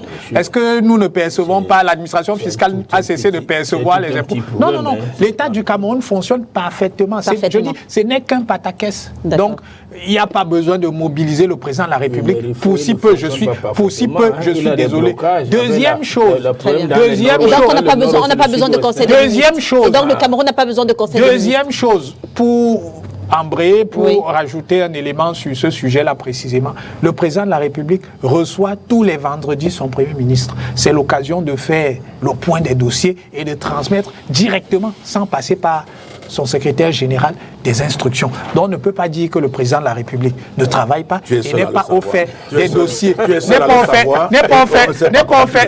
au fait des dossiers. Maintenant, Emmanuel a évoqué un certain nombre de chiffres pour montrer que ça fonctionnait mieux au Sénégal et en Côte d'Ivoire qu'ici. Emmanuel est un spécialiste de ces questions. Il a oublié de vous dire que l'endettement de la Côte d'Ivoire, c'est 25 000 milliards. Il a oublié de vous dire que quand la Côte d'Ivoire dit que budget 13 000 milliards, c'est 55% d'endettement. Si le gouvernement camerounais faisait une chose pareille, il serait le premier à venir ici pour vous parler d'irresponsabilité. Mais comme ça concerne la Côte d'Ivoire, il n'en parle pas du tout. Et je termine sur ce point-là. Donc vous terminez sur la posture du MINAT. Non, sur ce point-là. Ensuite, je vais répondre à votre question. Je termine sur ce point en précisant que en termes de prélèvements fiscaux, le Cameroun et la Côte d'Ivoire ont pratiquement le même niveau de prélèvement, alors qu'il y a un décalage de PIB. Donc, ceux qui ont un vrai souci, ce sont les Ivoiriens qui s'endettent comme jamais, seulement pour construire un nouveau pont dans la même ville. Maintenant, pour en revenir à votre question. La posture du MINAT. La posture... Confère les événements de dimanche dernier au Hilton. Je ne sais pas s'il faille parler spécifiquement de la posture du MINAT. Moi, le sentiment que... Je veux dire, est-ce qu'il y a un risque de trouble à l'ordre public avec l'affaire du Oui, je vais y arriver. J'ai le sentiment qu'il y a une vraie unité du gouvernement sur ce sujet. Parce qu'à chaque fois que le Premier ministre s'est impliqué, il a essayé de faire entendre raison à l'exécutif de la FECAFOOT.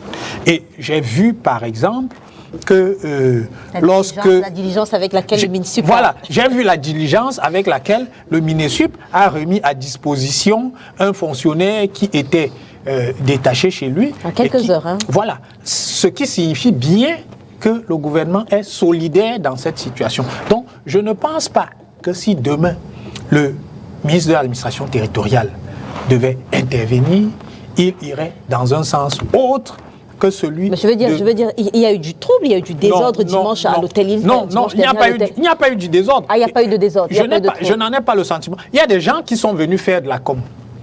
Il y a des gens qui sont venus faire de la com, c'est-à-dire ils se sont dit, il faut qu'on soit présent au Hilton. Il y a eu l'intervention des forces de l'ordre étaient sur les lieux et vous dites que... Non, Madame Leila, à chaque fois qu'il y a un rassemblement des Lions... Donc jusqu'ici, ça ne mérite pas, le regard du village. Non, mais Madame Leila, à chaque fois qu'il y a un rassemblement des Lions, on sait très bien qu'il y a un dispositif sécuritaire qui entoure ce rassemblement-là. Parce que sinon, vous avez des badauds et même des grippe-sous qui vont arriver là. C'est dans ce cadre-là qu'il y a eu une intervention. Ah d'accord, les forces de l'ordre n'étaient pas sur le terrain pour demander aux agents de la Fédération camerounaise de libérer les lieux. Mais pour les badauds à l'hôtel Hilton. Mais c'était pour les badauds. Ce que j'avais dit à ce sujet à un de vos confrères, c'est qu'on va voir à l'heure du couvre-feu qui reste au Hilton et qui ne reste pas au Hilton. Et donc jusqu'ici, on n'a pas besoin de l'intervention du ministre de l'administration territoriale. Il n'y a aucun risque de trouble à l'ordre public. On a bien vu à 23h passées qu'il y a des gens qui ont pris leur sac et qui sont rentrés chez eux parce qu'ils n'avaient pas de place là. Mais les partis politiques de l'opposition ont été interpellés pour bien moins que ça. Je veux dire, pour bien moins que ça. Écoutez, je ne sais pas s'ils ont été interpellés pour bien moins que ça. Des gens sont venus faire de la com. On leur a laissé faire leur show et puis à l'heure de rentrer, comme personne n'avait pu réserver une chambre au Hilton, ils sont rentrés dormir chez eux. J'ai même entendu un influenceur sur les réseaux sociaux prétendre que certains ont pris une chambre à la briqueterie. Bon, je ne sais pas si c'est vrai. Bon, je veux quand même lui dire que... Oui, parce qu'on a parlé de l'économie. C'est toi qui as convoqué l'économie. Bien entendu. Je veux aussi dire que quand il y a eu la réunion au ministère, le colonel Bankou était quand même dans la salle. Donc, ce n'était pas... Il y avait peut-être des badauds à l'extérieur. C'était pas pour des badauds. Et que des gens ont compris qu'on ne s'amusait pas. Peut-être d'autres voix disent que il a même demandé qu'on ramène les maillots qu'on ne retrouve, qui n'étaient pas là. Je ne sais pas si c'est vrai. Mais ce que je voudrais dire, c'est que le docteur Ifoua a parlé de la dette. Oui. La dette n'a jamais été une mauvaise chose. Il y a des États qui ont 100% de dette de leur PIB. La dette, c'est les actifs que la dette produit qui est important. Si vous pouvez vous endetter et que cette dette-là permet de créer des actifs, ce n'est pas une mauvaise chose. Si on vous dit là que toute cette dette, chaque Camerounais a 100 millions de dettes et que chaque Camerounais a 300 millions d'actifs, je crois que ce ne serait pas une mauvaise chose. Mais le problème, c'est chez nous, c'est quand même le peu de dettes qu'on prend, ça finit dans les poches de ceux qui nous gouvernent. Et c'est ça le véritable problème. Donc les Ivoiriens ont les dettes, mais quand vous allez en Côte d'Ivoire, vous voyez les actifs correspondants. Et ça permet aux gens de vivre... En Côte d'Ivoire ou à Abidjan, il faut préciser. Non, dites ce que vous voulez. Au Sénégal, les gens ont déjà un budget supérieur au nôtre et on ne peut pas... Non. Le budget du Sénégal est encore inférieur au nôtre. Non. Ils sont à moins de 5 000 milliards. Je regrette. Regarde, cherche à savoir, c'est 7 000 milliards. Non, c'est 4 900 milliards, Emmanuel. Je crois que c'est 4 900 milliards. Le Cameroun devrait avoir aujourd'hui un budget de même de 20 000 milliards. Ouais, si le Cameroun était gouverné, si nous étions suffisamment honnêtes et qu'on payait les impôts à due concurrence. Ce n'est pas seulement les impôts qui constituent les éléments. Autre chose, c'est un élément important. On va parler du dernier sujet, justement avec Emmanuel Kounié qui posait la question tout à l'heure, est-ce que le Cameroun est encore dirigé? Alors, Patrick Rifou, on commence avec vous. En 2025, le président Paul Biya aura 92 ans, soit un an de moins que Robert Mugabe en 2017, quand il occupait pour la dernière fois la présidence du Zimbabwe, ce qui avait fait de lui à cette époque-là le plus vieux président africain en exercice. Voilà.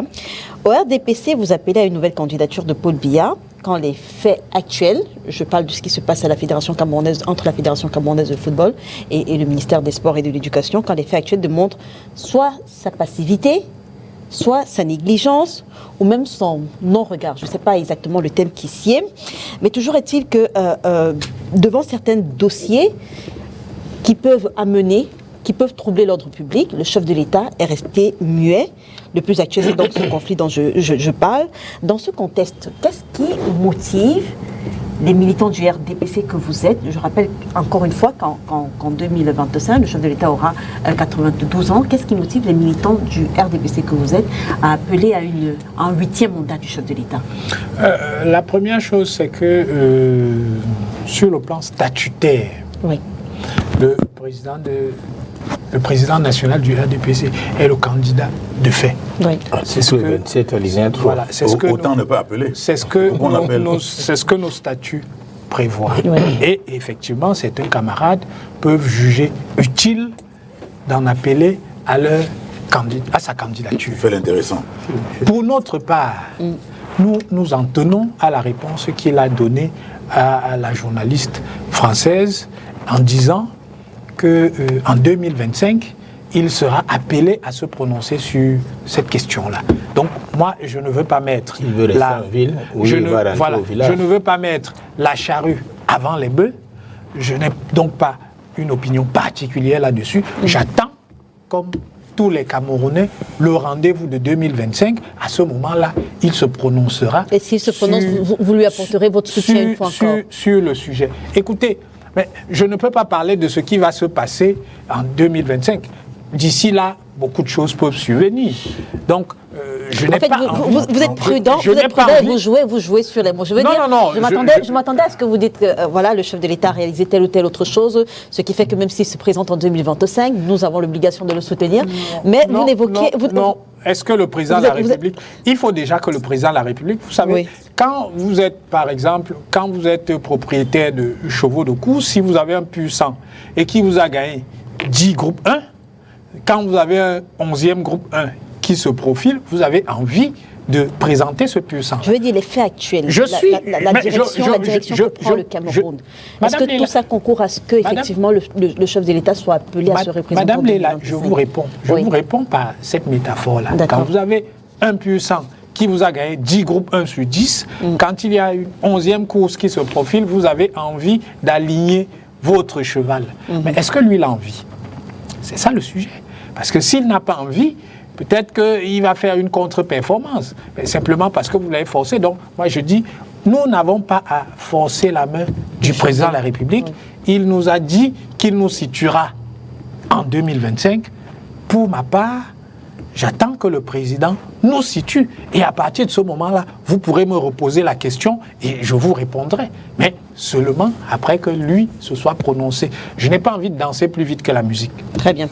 Alors, Patrick Obam, il faut le dire, le tumulte au Parti camerounais pour la réconciliation nationale va être déterminant pour Cabral Libye en ce qui concerne justement l'élection de 2025, parce qu'un verdict en sa défaveur pourrait le mettre en ballottage défavorable. Je veux dire, en 2018, Cabral Libye était déjà avec Univers. En 2025, on ne sait pas si Cabral Libye sera ou non candidat à l'élection présidentielle. Comment est-ce que vous vivez ça au sein du PCRN?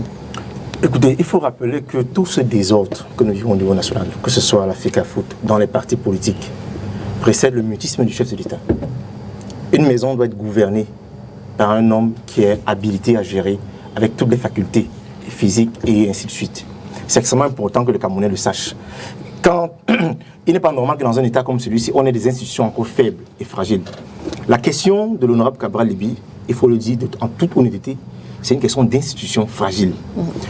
La loi prévoit que vous puissiez créer un parti politique en 90 jours. Qu'est-ce qui justifie le fait qu'aujourd'hui, le MINAT ait refusé de légaliser le parti de l'honorable Cabral Libye? C'est la question de fond. L'histoire qu'on n'aurait jamais existé.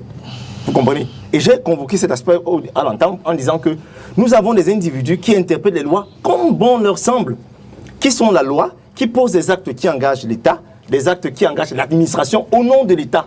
Et dans ce cas, on a le droit de se dire, ce n'est plus l'État. En droit, ça s'appelle des États voyous. Quand on est poli, des États voyous.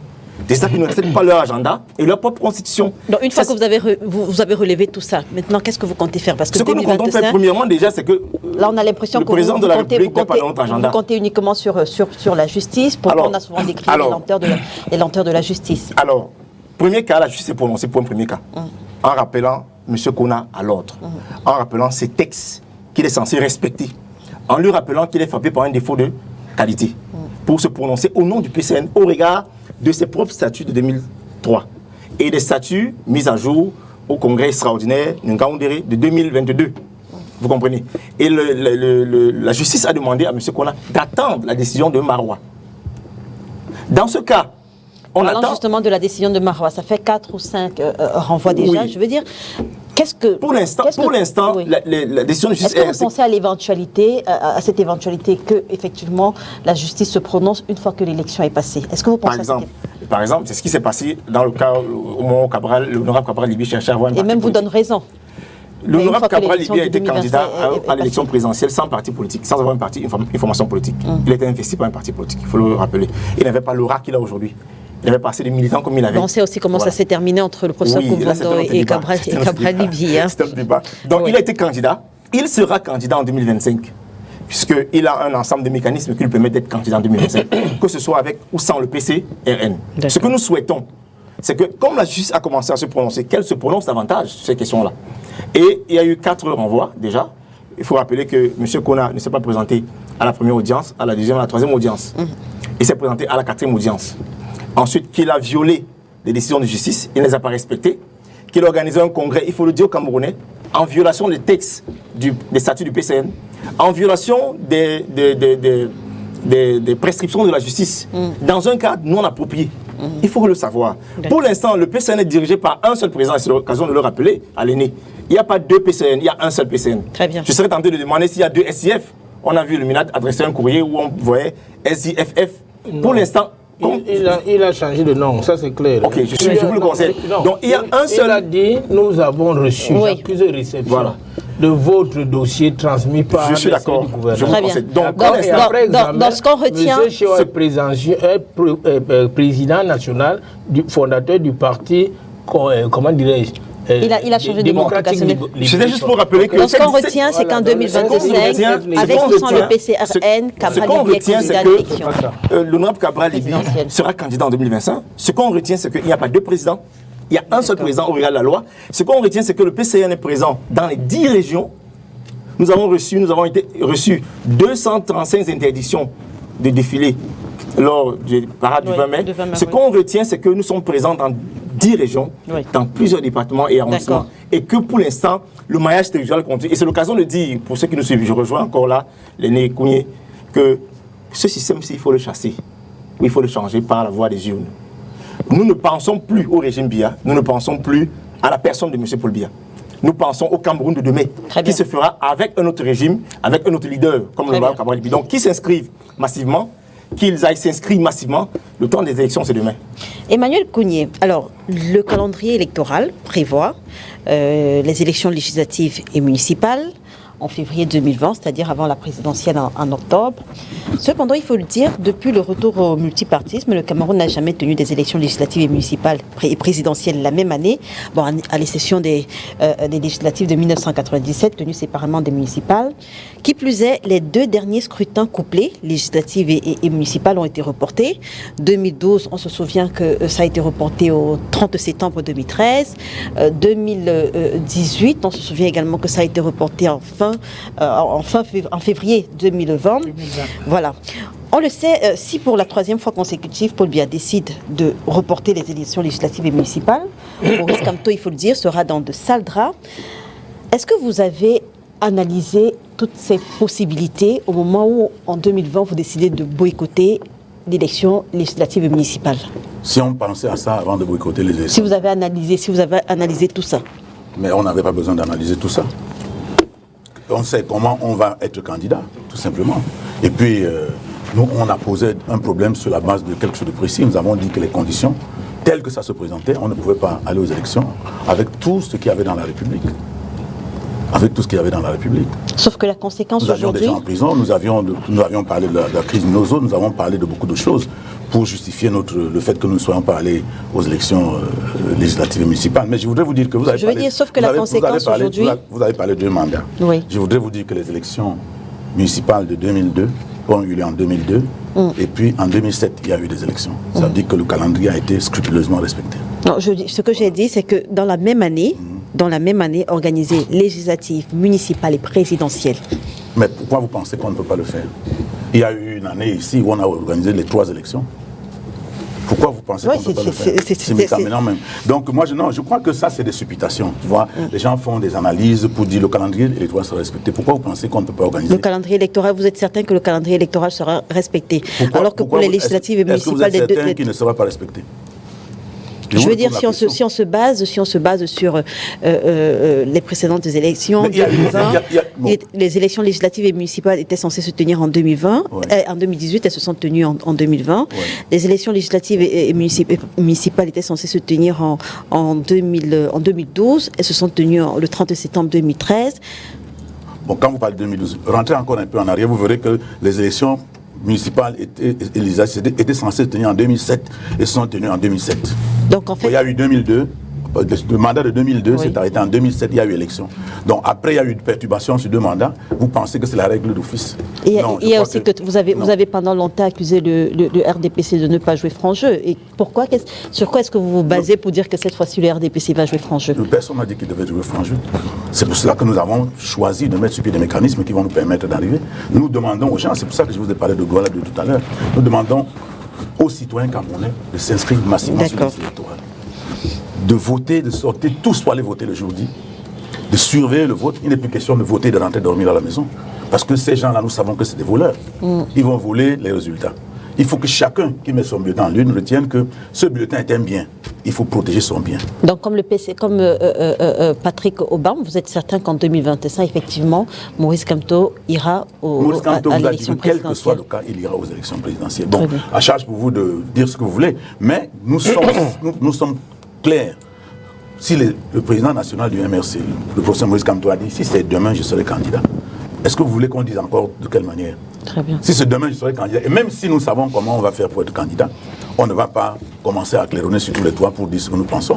Mais nous garantissons que notre candidat sera aux élections présidentielles. Ça n'a rien à faire. Maintenant, quant au calendrier électoral, il n'y a rien qui nous fait penser que le calendrier électoral doit être bougé. Parce que vous dites qu'on ne peut pas organiser 2 élections en la même année. Qu'est-ce qui empêche d'organiser 2 élections? Non, je n'ai pas dit qu'on ne peut pas. Je me suis basé sur les faits. J'ai dit que oui, mais je vous ai donc amené en arrière sur 2007 et de 2002 et 2007 où le calendrier a été respecté. Très bien. Et rien ne prouve qu'il ne sera pas respecté. Pour toutes les élections? Non, pour toutes les élections. En tout cas, je ne sais pas. Les élections, je parle des élections municipales et législatives. Voilà. On a fait les élections municipales et législatives en 2002. Et en 2007, il y a eu une élection législative et municipale. Donc ça a duré 5 ans juste. Et on a respecté le calendrier électoral. Monsieur Biya et ses amis ont respecté le calendrier électoral. Est-ce qu'en 2002 et 2007, il y avait également, on a également organisé l'élection présidentielle, les 3 élections, dans la même année? Mais c'était des mandats de 7 ans. Je veux dire, vous avez souvent accusé monsieur Paul Biya de ne pas jouer franc jeu, et donc il pourrait simplement vous dire qu'il est impossible d'organiser les 3 élections dans la même année. Il n'a qu'à le faire, on verra.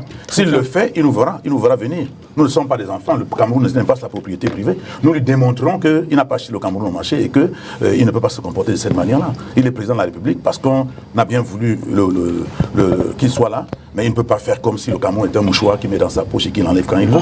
Très bien. C'est ce qu'il doit retenir une fois pour toutes. De l'autre côté, on a le Social Democratic Front, le parti qui... Pourquoi vous le dites comme si vous attendez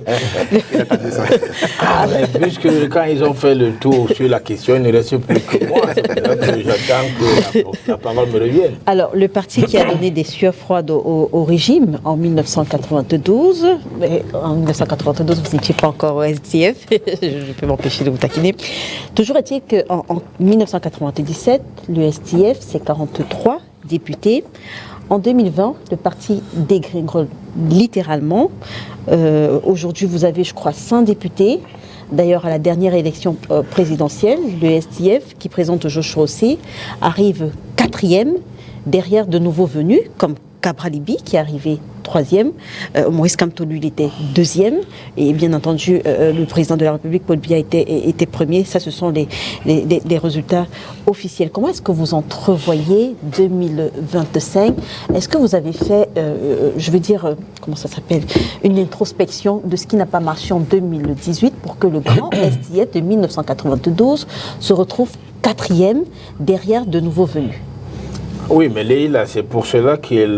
Je rappelle, c'est juste une parenthèse, que l'un des bastions, ou alors le principal bastion du SDF, les régions du nord-ouest et du sud-ouest sont toujours en crise. Oui, c'est pour cela qu'il fallait, avant de parler, de dire ici à votre spectateur, au peuple camerounais, que le SDF s'est classé. Non, il ne s'est pas classé. Il a été déclaré, le candidat du SDF, Joshua Osei, a été déclaré 4e.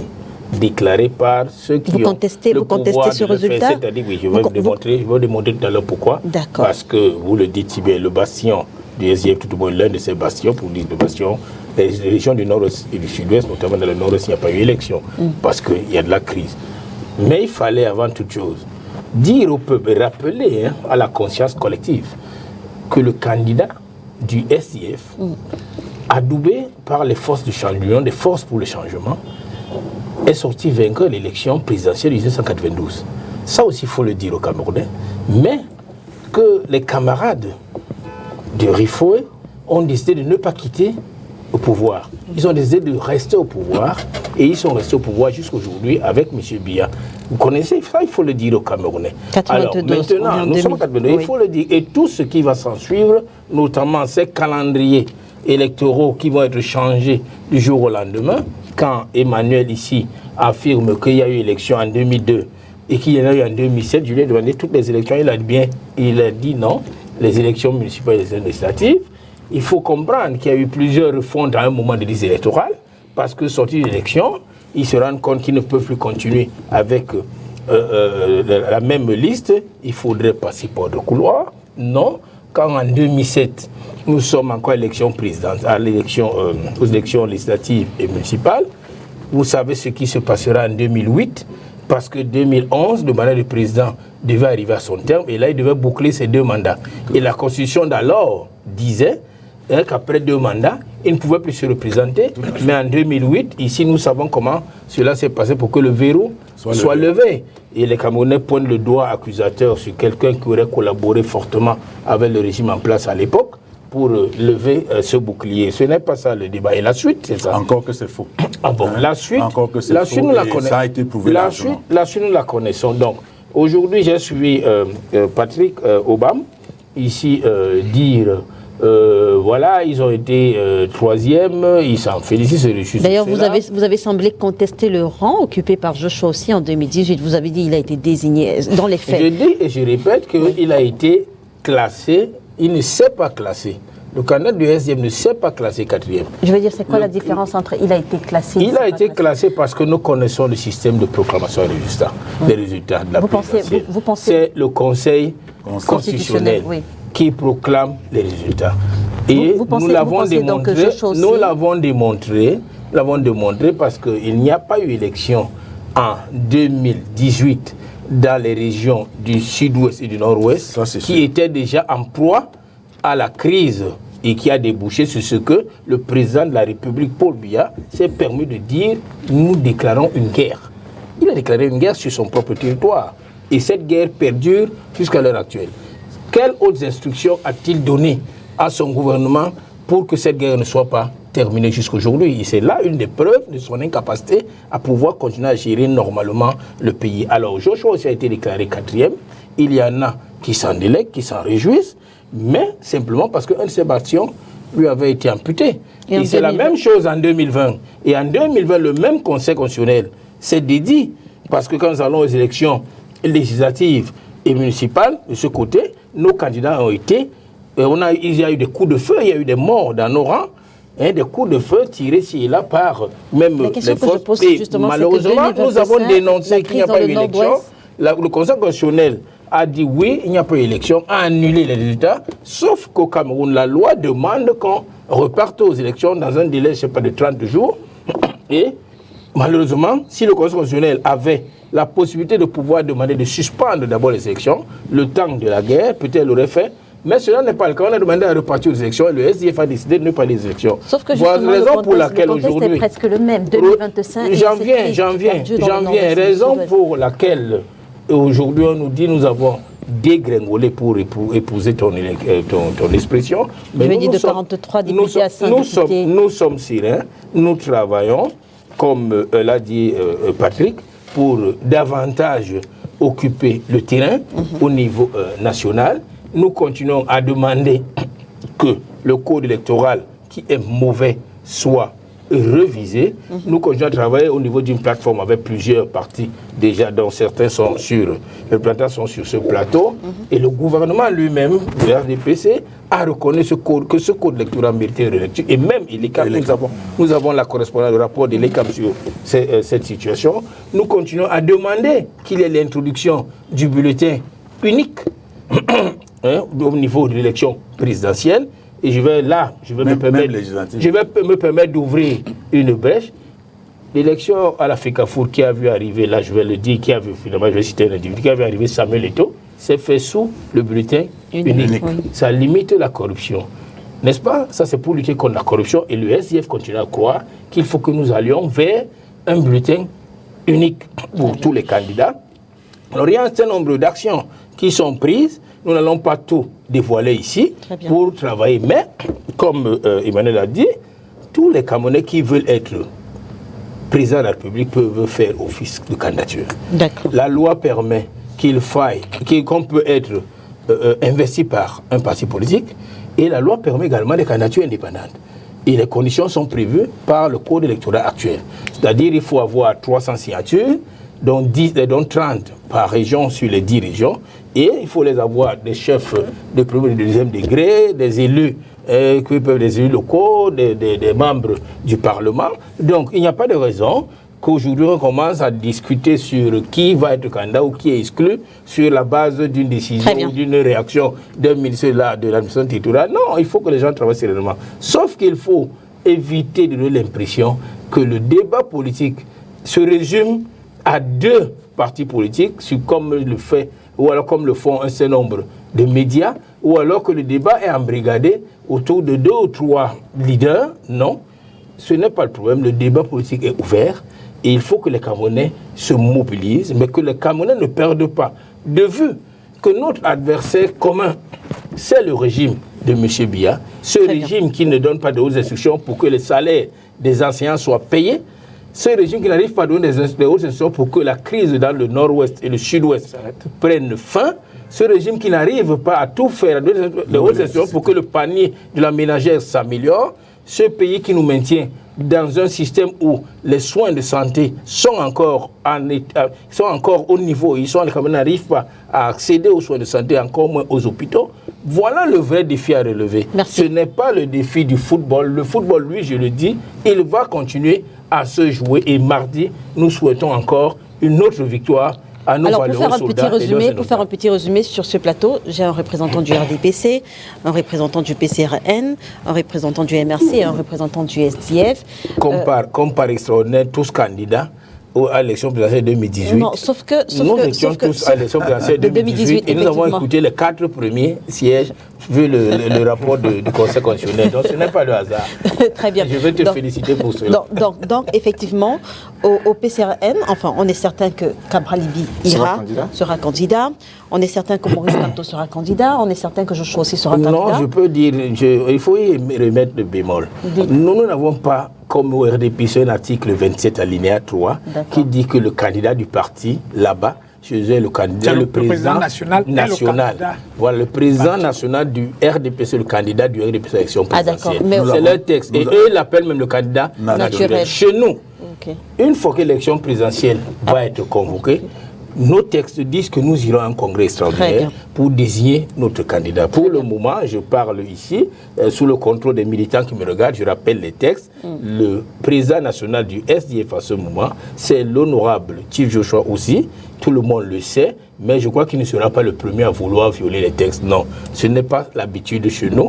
Il sait qu'il devra repartir à un congrès extraordinaire et donc dire si oui ou non, donc, il veut se prendre candidat. Non, eux n'iront même pas. Non, ne doute pas, parce que vous, au RDPC, non, lui, il a dit que lui ne se prononcera que quand il a précisé si que le président finalement a donné suite à la promesse faite à une journaliste européenne. En dépit de ce que disent les statuts. Dans la situation, c'est pour ça que je vous ai dit, le sujet c'est est-ce qu'il en a envie. Ah voilà, lui c'est limite s'il en a envie, il dira. Les statuts sont clairs. Mais la réponse du président de la République à la question qui lui avait été posée signifiait qu'il faudra qu'il en ait envie. D'accord. Donc, Je réserve ma question étant donné qu'il faudra qu'il se prononce premièrement. Très bien. Merci. Vous voulez dire quelque chose? Non, je veux dire que quant à nous, nous avons investi notre candidat à notre dernier congrès. Oui. Donc il est candidat aux élections présidentielles. Nous n'avons plus rien à attendre. Si les élections ont lieu demain matin, il sera notre candidat, le professeur Maurice Kamto. Très bien. Juste un mot de fin, les inscriptions prennent fin le 31 août 2024. Inscrivez-vous massivement. Sauf si on convoque le corps électoral avant. Très bien. Il faut Merci. ajouter cela. Merci, Monsieur Moïse Ngane, d'avoir été avec nous ce dimanche. Oui, vraiment, le plaisir a été le mien. Aujourd'hui, tu m'as moins embêté. Ça, c'est pour rire. Hein. Merci également à vous, docteur Patrick Rifoé, d'avoir été avec nous ce dimanche. C'est RDPC qui vous remercie pour... Merci Patrick Obam d'avoir été là. Merci également à vous, Emmanuel Cougnier, d'avoir été là. Merci, mesdames et messieurs, d'avoir été avec nous ce dimanche. L'émission est rediffusée ce soir lorsqu'il sera 21h30. Demain, lundi, lorsqu'il sera 13h30. Merci également à la régie, supervisée par Eric Gando. Et bien sûr, André Totoun. Mesdames et messieurs, on se retrouve dimanche prochain sur les antennes de Spectrum Télévision, si bien sûr Dieu le veut. Bon dimanche à tous.